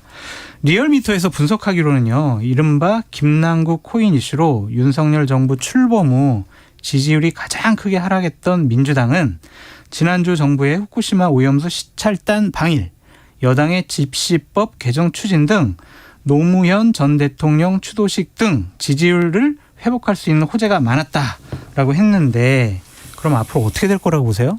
일단 뭐 대통령 지지율은 거의 모든 여론조사에서 최근 다 상승세예요. 상승 추세요. 뭐 약간 한번 꺾이고는 것도 네, 있긴 했지만은 네. 거의 다 상승세라고 보면은 이거를 이제 뭘로 원인을 볼 것인가 얘기를 뭐 박원석 의원님 얘기를 말씀하셨지만은 일단은 G7에서 큰 실수가 없었다. 뭐 이런 것들이 이제 뭐 논란이 없었다. 그러니까 정확하게는 논란이 없었다라는 게 이제 영향을 주는 것 같고 민주당이 너무 못해요. 민주당이 뭐 지금 모든 여론조사에서 보면은 민주당 지지율이 다 빠지고 있습니다. 거의. 네. 예, 그래서 뭐 이게 리얼미터는 좀 민주당이 잘 나오는 여론조사인데 뭐 갤럽 같은 경우에는 이미 역전된 지 한참 됐고요. 네. 뭐 그러니까 뭐 그리고 부정평가. 그러니까 뭐 긍정 부정 평가가 있잖아요. 민주당 2년 내에 가장 갤럽 기준으로 가장 안 좋게 나왔다. 네.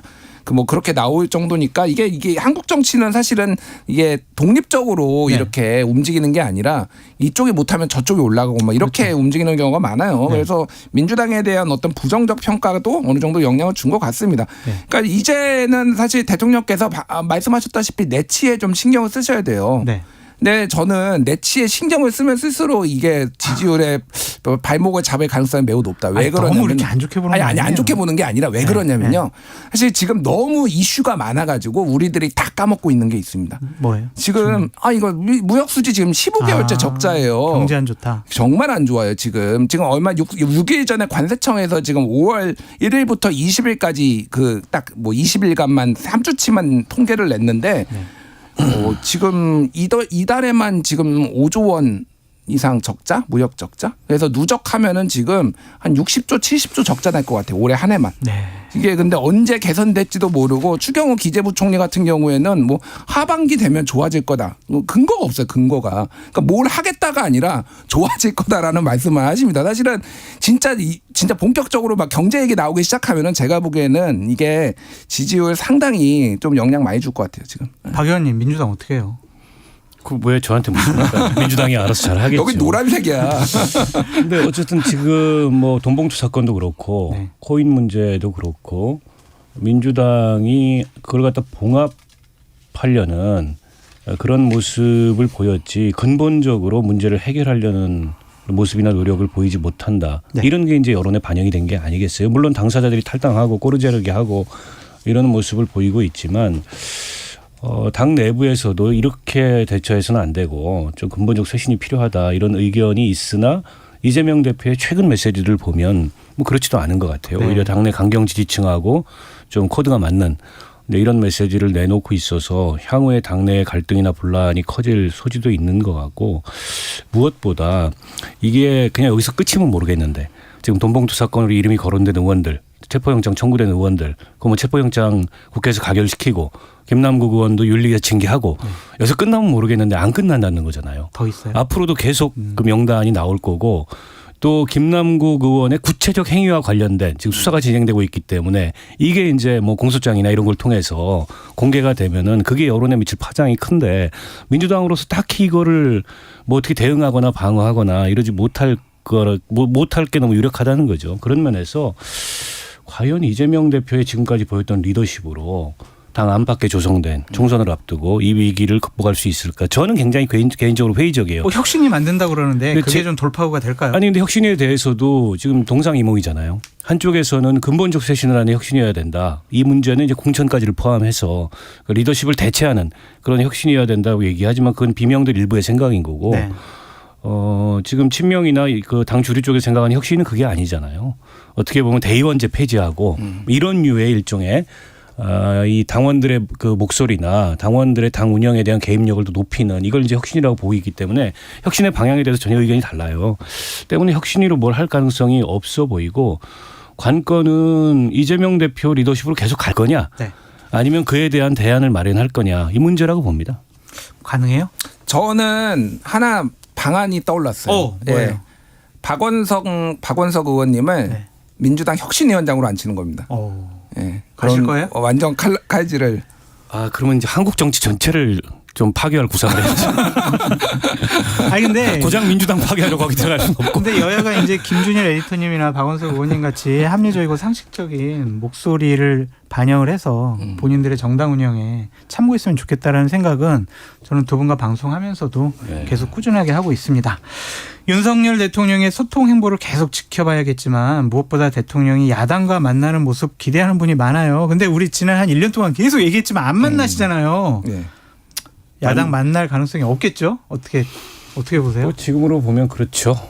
대신에 이제 김기현 대표가 이재명 대표하고 만나겠다는 건데 저는 김기현 대표, 이재명 대표 만나야 된다고 생각합니다. 그거는 좀 있다 이슈를 다루고요. 아니 공개 토론도 하고 비공개 회담도 하고 다 해야 된다고 생각하는데 문제는 김기현 대표 만나면 과연 협치가 이루어질까? 김기현 대표가 그런 실질적인 권한이 있나? 라는 점에 있어서 만났는데 별 진전이 없으면 그것도 의미가 없잖아요. 대통령한테 혼나는 거 아니에요? 아니 그러니까 과연 대통령으로부터 그 협치에 관한 일정한 룸을 김기현 대표가 받아내서 만나는 건지 아니면은 그냥 뭐 만나자고 하는 건지 그조차도 좀 불분명하고 아니 그것도 아니면 야당에서도 굳이 만나가지고 뭘 논의한다는 게 별로 의미 없다 이렇게 생각할 수도 있을 것 같고 그래서 저는 관건은 대통령이 어떤 모습을 보이느냐예요.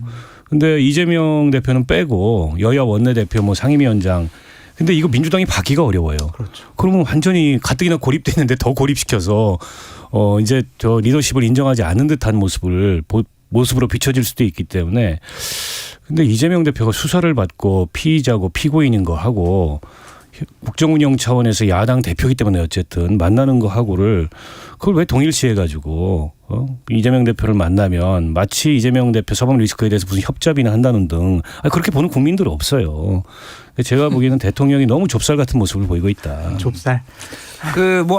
대체로 이제 말씀을 다 해주셨고 일단 뭐 지금 막 사랑의 짝대기 정치권 사랑의 짝대기가 다 어긋나고 있잖아요. 나는 이재명 대표는 윤석열 대통령을 만나겠어. 뭐 김기현 대표는 뭐 이재명 대표랑 술을 먹겠어. 뭐 하여간 그런데 그러니까 이거는 사실은 먼저 양보하고 먼저 좀 통큰 정치를 하는 사람이 이기는 게임 같아요. 사실은. 가능성 있어요, 근데?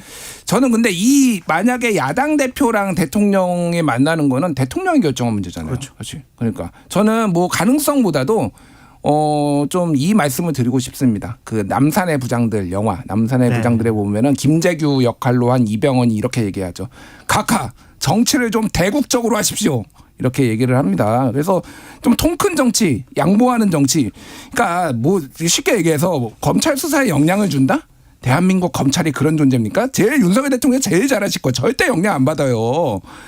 기소했다고 그러면 뭐 갑자기 대통령이 만나면 갑자기 기소 중지하고 뭐 수사 중단합니까? 대한민국 검찰이 그런 존재 아니라는 거 제일 잘하시고 그런 식으로 따지면은 지금 기소한 사람 아무도 못 만나요. 만에 하나 특검 김건희 특검이 김건희 여사 특검하면은 그럼 김건희 여사 안 만날 겁니까? 기소하면은?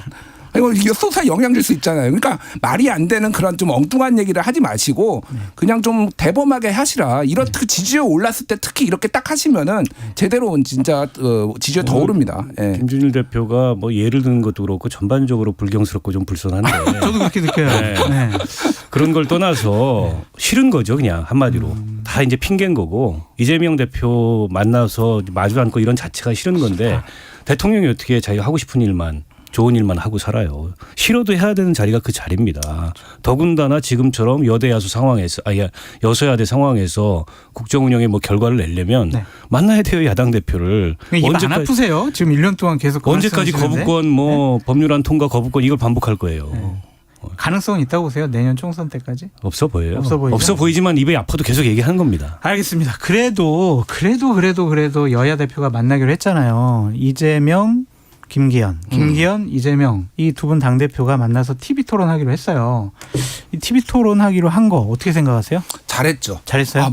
뭐가 됐든 잘한 겁니다. 뭐 이거를 가지고 뭐 못했다. 뭐 물론 이제 평가는 할 수가 있는데 이거를 뭐 하지 말아야 된다 이렇게 평가할 수는 없을 것 같아요. 왜냐하면은 이게 뭐 이게 이제 협치의 물꼬를 트일지는 잘 모르겠어요. 하지만은 각자들 이제 생각이 있는 거죠. 그러니까 김기현 대표의 요즘 전체적인 행보는 어쨌든 굉장히 안정감이 있어졌고 이를테면 5.18 광주도 가고 봉화마을도 가고 그러면서 내가 그러니까 좀 그러니까 좁은 정치인이 아니라 넓은 정치인이고 중도까지 포함하고 반대자들도 포용하는 이런 정치인이라는 모습을 보여주시려고 하는 건데 그게 어떤 의도가 있었던 굉장히 잘하는 거다. 저는 김기현 대표 최근 행보는 높이 평가를 하고 이재명 대표 같은 경우에는 뭐 어쨌든 윤석열 대통령하고 만나는 게 제일 영수회담으로 그림이 좋고 본인이 원하는 그림이지만 안 되면은 뭐 고집할 필요 없습니다. 이렇게 하고 빌드업해서 또 올라갈 수도 있는 거예요. 그러니까 윤석열 대통령을 만날 수 있는 거고. 긍정적으로 보시네요. 저는 긍정적으로 봐요. 이재명 당대표로서는 뭐 손해나는 거라든지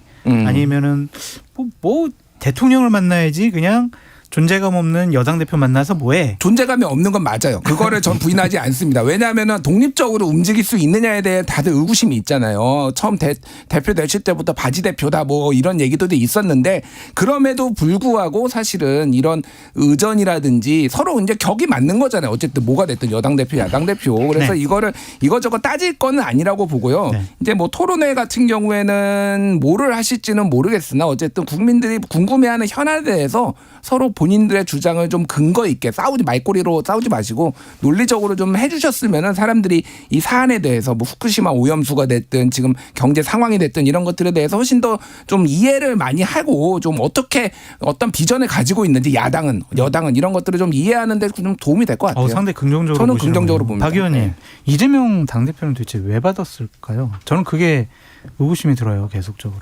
아니요. 이재명 대표도 언제까지 당내 문제만 묶여 있을 수가 없잖아요. 그리고 거대 야당이기 때문에 국정 운영의 어떤 성과 특히 이제 국회 운영에서 성과를 만든 것에 있어서 야당의 책임도 적지 않다 이런 인식도 있어요. 그러니까 이재명 대표가 당대표 될 때 특히 민생, 뭐 경제 이런 데 있어서 유능한 리더십을 보이겠다고 강조했는데 지금까지 그런 거 보인 거 하나도 없거든요.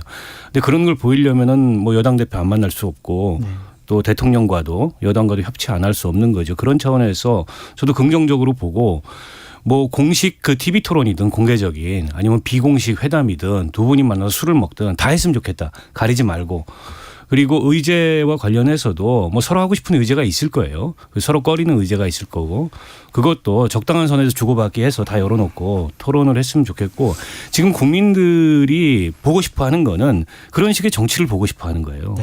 근데 지금 이 정부 출범한 이래로 지난 1년이 넘도록 국회에서건 아니면 뭐 여야 사이에건 대통령과 야당 사이에건 그런 정치가 없어요. 없었죠. 너무 서로 일방적인 거예요. 이걸 좀 넘어서서 만나서 설사 당장의 성과가 안 나오더라도 머리를 마주하고 이견은 이견대로 정식화시키면서 또 합의할 수 있거나 타협할 수 있는 건 타협하는 그런 모습을 보고 싶어 하는데 그런 게 전혀 없었다는 점에서 이번 그 여야 대표 간의 뭐 토론 회담이 어떤 전환점이 될 수 있다면 좋은 거죠. 근데 무의미한 토론회가 될 가능성도 있지 않아요? 그냥 얘기만 나누고 서로 나 이런 얘기하고 나왔어. 아니 그 자체가 무의미하지 않아요. 그 자체가 무의미하지 않다. 저희 우리 원고엔 없는데 제가 두 분께 짧게 좀 여쭤보고 싶은 게 뭐냐면은 이재명 당대표가 며칠 전에 이순신 장군 동상 앞에서 자 후쿠시마 오염수 방류 이 문제와 관련해서 우리가 대국민 서명운동을 하겠다라고 한 부분 그 부분은 좀 우리가 어떻게 봐야 되는지 김준일 에디터님 짧게 한번. 긍정적이에요? 야당 아니 뭐 어때요? 저는 그거는 긍정도 아니고 부정도 아닙니다. 그거는 어떻게 보면 이제 뭐 선동한다 이렇게 뭐 보시는 분들도 있을 것 같아요. 빌미를 제공한 거 아니에요? 여당으로부터? 근데 저는 그 여론조사 이제 몇 개 보면 최근에 환경운동연합이 아마 뭐 조사한 거, 뭐 미디어, 그러니까 여론조사 회사에 조사한 거 보면은 거의 10명 중 8명 가까이가 7명, 8명 가까이가 방류에 반대하고 있어요. 그렇다고 본다라면 이거에 대해서 서명운동을 하는 게 이게 실효적으로 일본을 막을 수 없지만은 정부의 지금 미온적인 태도 이런 것들에 대한 방향 전환 이런 것들로 충분히 압력이 될 수 있다라고 뭐 생각을 하거든요.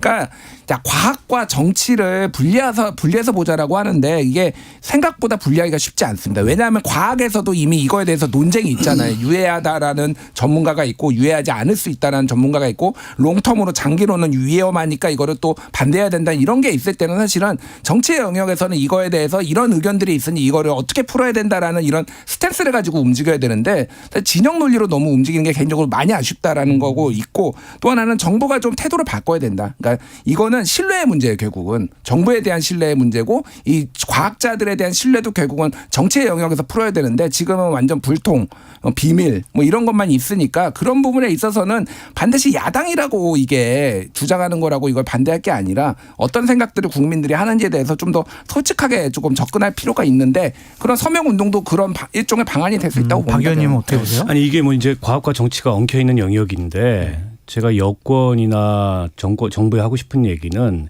정치에서 뭘 실패하고 있는지를 좀 스스로 돌아봐야 된다. 그러니까 국민들이 좀 정부로부터 안정감 있는 믿을 수 있는 그런 답을 듣고 싶은데 그걸 충족시켜주지 않아요 정부가. 그래서 사실은 불신이 더 증폭되는 거고 야당은 그 틈새를 파고들고 있는데 민주당에 대해서 하고 싶은 얘기는 과학적 진실에 대해서 훨씬 더 엄격해야 된다.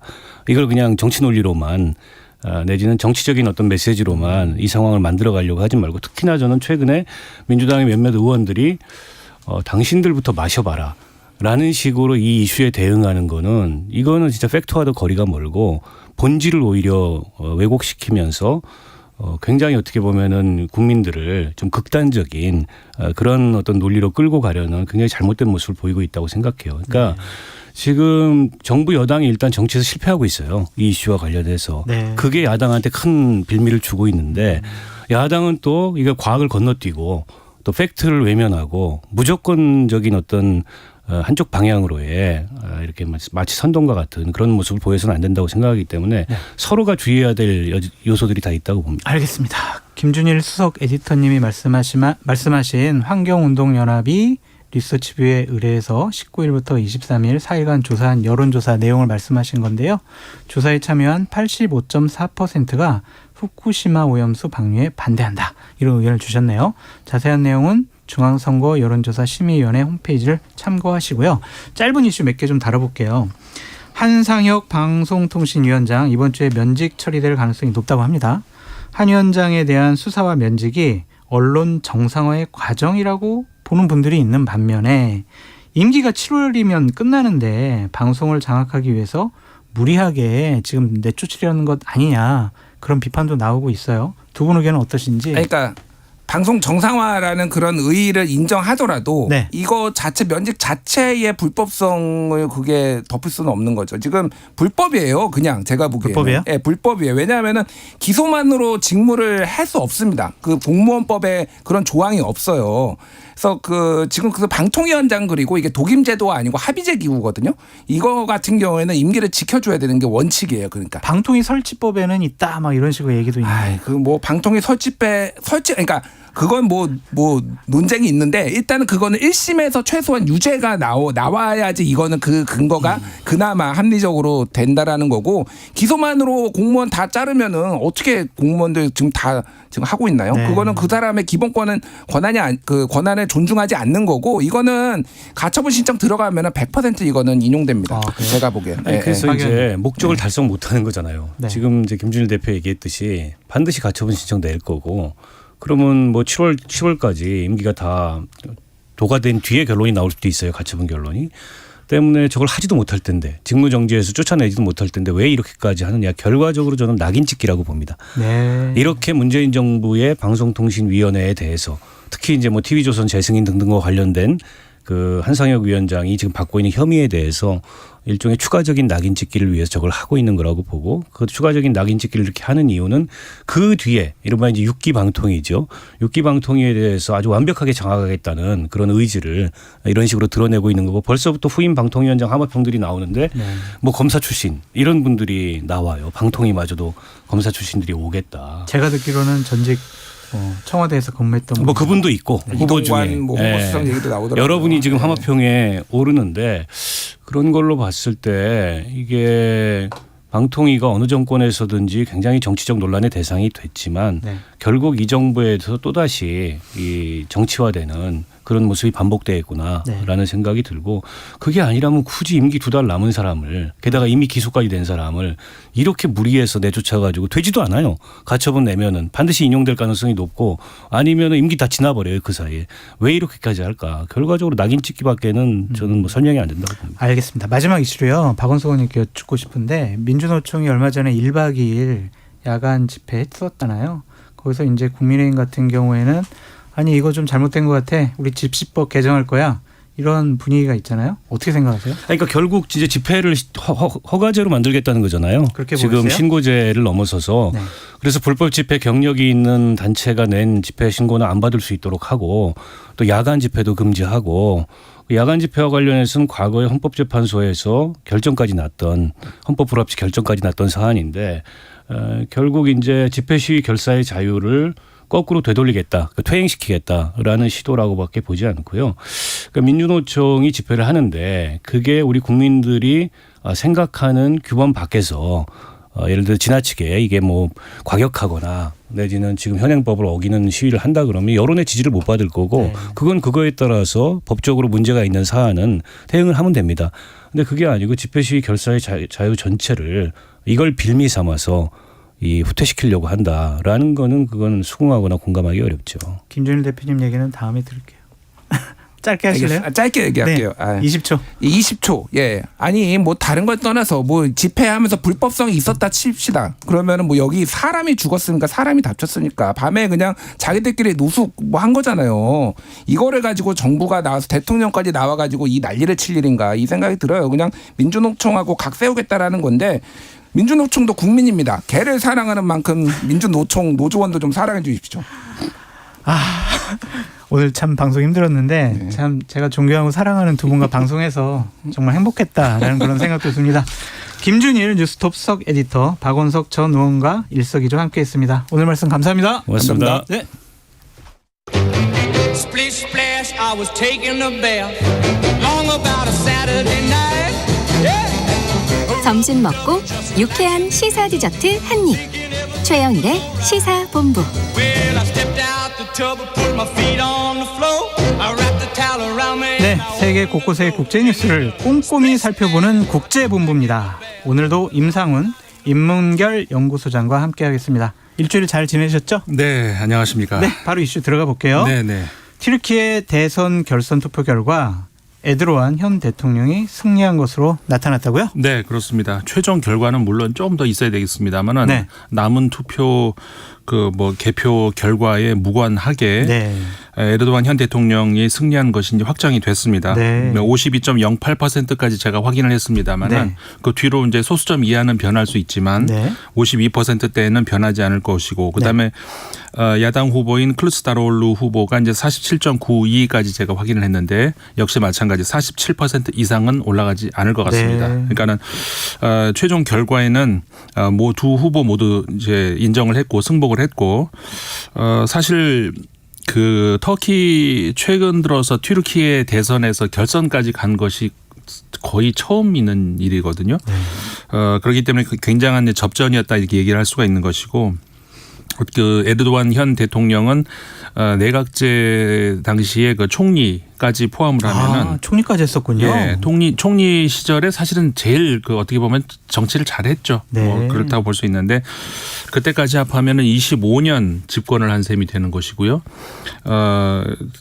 헌법 이제 최근에 2014년이었던가요? 그 개헌을 했는데 굉장히 기형적인 헌법입니다. 어쨌든 개헌을 했는데 그 헌법의 내용에 따르면은 조기 대선을 할 수가 있습니다. 네. 그러니까는 지금 이번에 이제 그 대통령이 되면은 2028년까지 임기가 보장이 되거든요. 네. 근데 2028년 그 임기 만료 직전에 조기 대선을 하면은 네.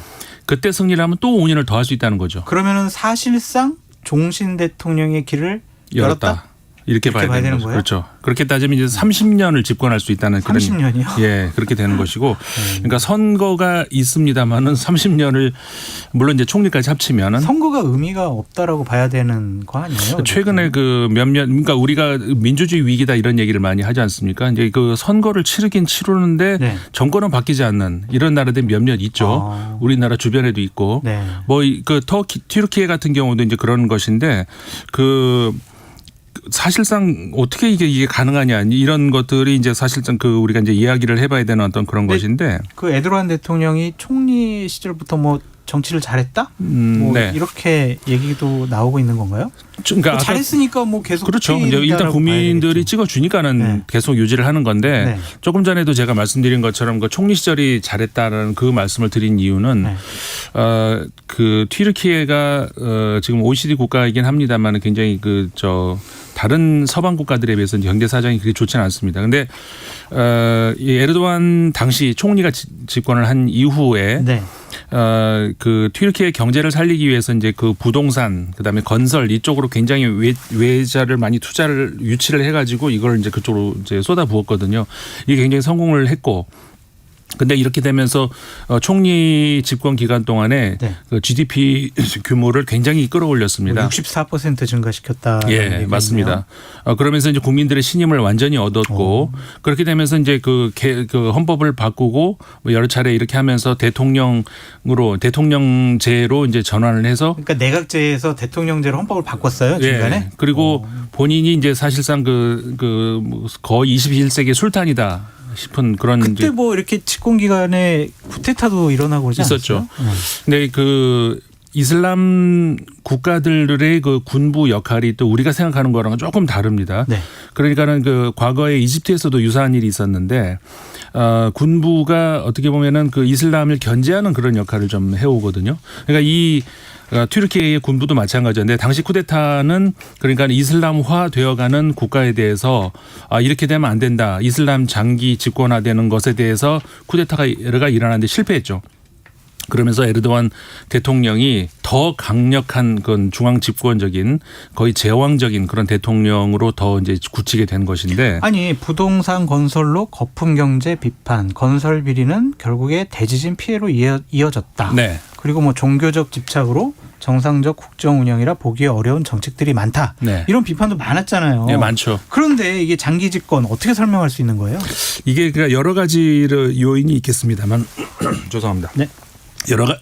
여러 가지 요인이 있겠습니다만은 그 최근 들어서 이제 그 우리도 얘기하는 여촌야도 뭐 이런 얘기하지 않습니까?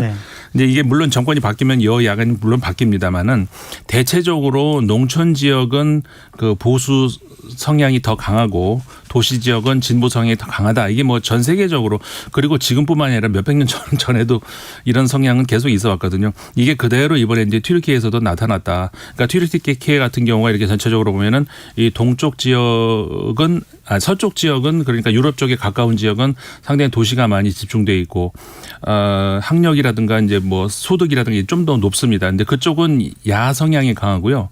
이 동쪽으로 갈수록 저 지방 저 농촌 이런 쪽이 많이 나타나는데 그쪽으로 갈수록 에르도안 대통령을 지지하는 세력이 강합니다.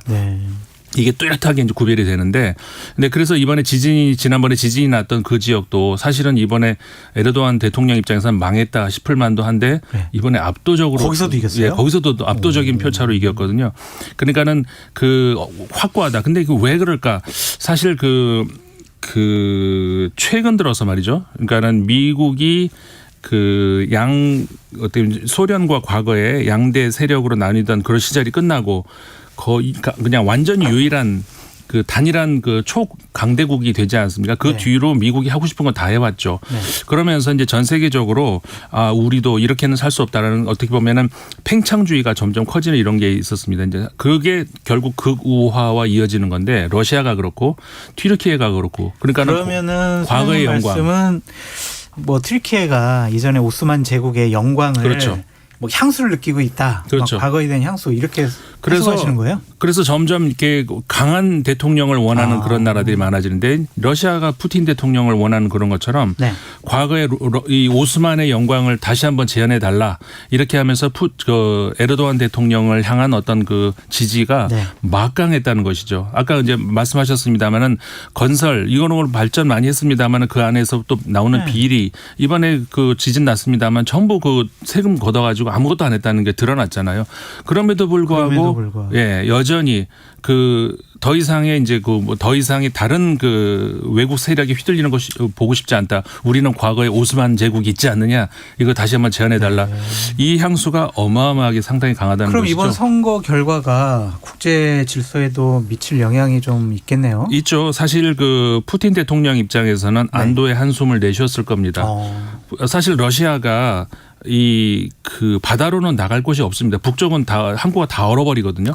거의 유일하게 남을 수 있는 것이 이제 우리 이 동쪽 아니면은 그 튀르키예 쪽을 향한 어떤 그 남쪽으로 나갈 수 있는데 튀르키예가 만약에 그 반러 정서를 가지는 그런 정권이 들어선다 그러면 완전히 막혀버리거든요. 나갈 곳이 없습니다. 그래서 그런 어떤 그 전략적인 그 튀르키예하고 그 최근 몇 년 동안의 어떤 그 암묵적인 그런 그 동의 합의 이런 것들이 있었는데 에르도안 대통령도 이제 마찬가지 그런 이유 때문에 푸틴 대통령과 어떤 그 밀착적인 그런 그 행보를 해왔거든요. 근데 만약에 이제 이번에 야권이 됐다면은 푸틴 대통령 입장에서는 이번 우크라이나 전쟁이라든가 모든 포함해서 굉장한 차질이 빚을 수 있는 그런 것이고 물론 야권이 갑자기 바뀌지는 않겠습니다만 어쨌든 큰 틀에서는 그런 것이고 튀르키예가 지금 나토 회원국 아니겠습니까? 그러면 어떻게 보면 이런 평가가 있습니다. 나토 회원국 안에서 아예 트로이 목마다 이런 평가도 있는데 그러니까 그 안에서 어떻게 보면은 다른 나라들이 좀 골치 아픈 그런 대상이 되고 있는 것이 또 튀르키예란 말이에요. 그런 것들이 이번 특히 이제 우크라이나 전쟁을 중심으로 해가지고 그 나토 회원 국가들 중심으로 해서 뭔가 튀르키예의 그 대선 이후로 뭔가 좀 단일 어떤 그 움직임 이런 것들을 기대를 했다가 이게 좀 어긋났다 이렇게 볼 수가 있는 것이고 그러니까 그 우크라이나 전쟁에 미치는 영향도 상당히 있다고 볼 수 있는 것이죠. 알겠습니다. 다음 이슈 한번 넘어가 볼게요. 달러화가 지금까지 누려온 기축통화 지위를 위협받고 있다는 주장들이 최근 많이 나오고 있는 것 같아요. 어떤 이야기죠? 달러를 대체하는 통화가 이제 지금 점점 부상하고 있다는 뭐 이런 얘기인데 그러니까는 달러가 과거와 같은 그런 그 지위가 흔들리고 있다는 그런 예견들이 이제 하나둘 속속 나오고 있거든요. 근데 이제 달러가 그 과거에 비해서 점차 비중이 줄어들고 있는 건 사실이지만 네.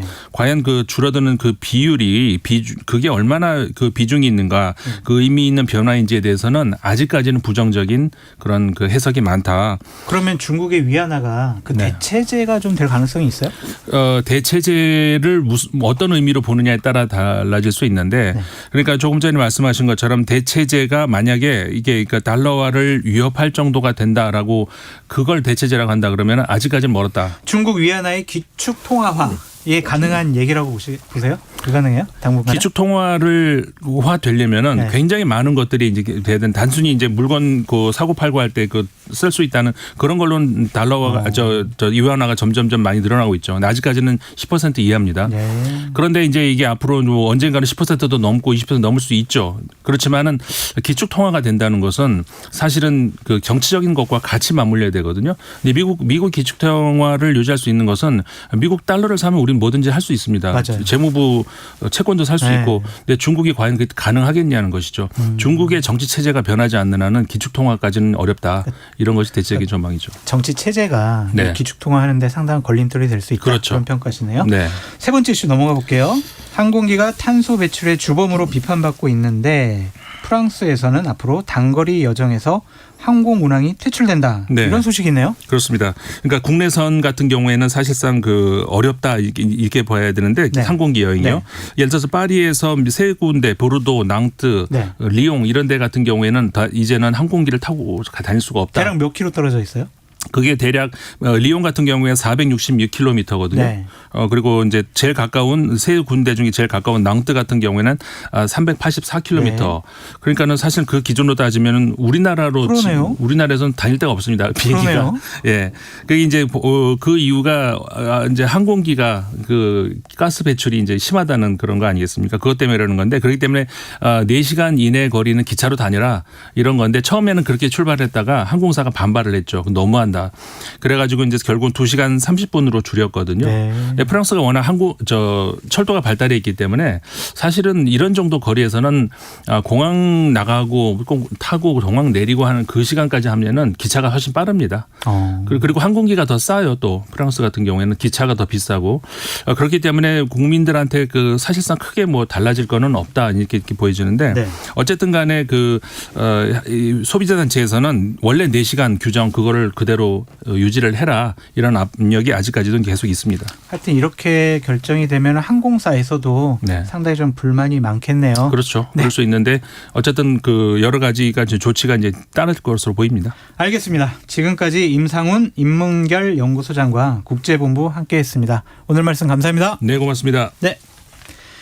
오늘 준비한 소식은 여기까지입니다. 저는 최영일 평론가 대신 잠시 진행을 맡은 장성철이고요. 저는 내일 낮 12시 20분에 다시 찾아오겠습니다. 감사합니다.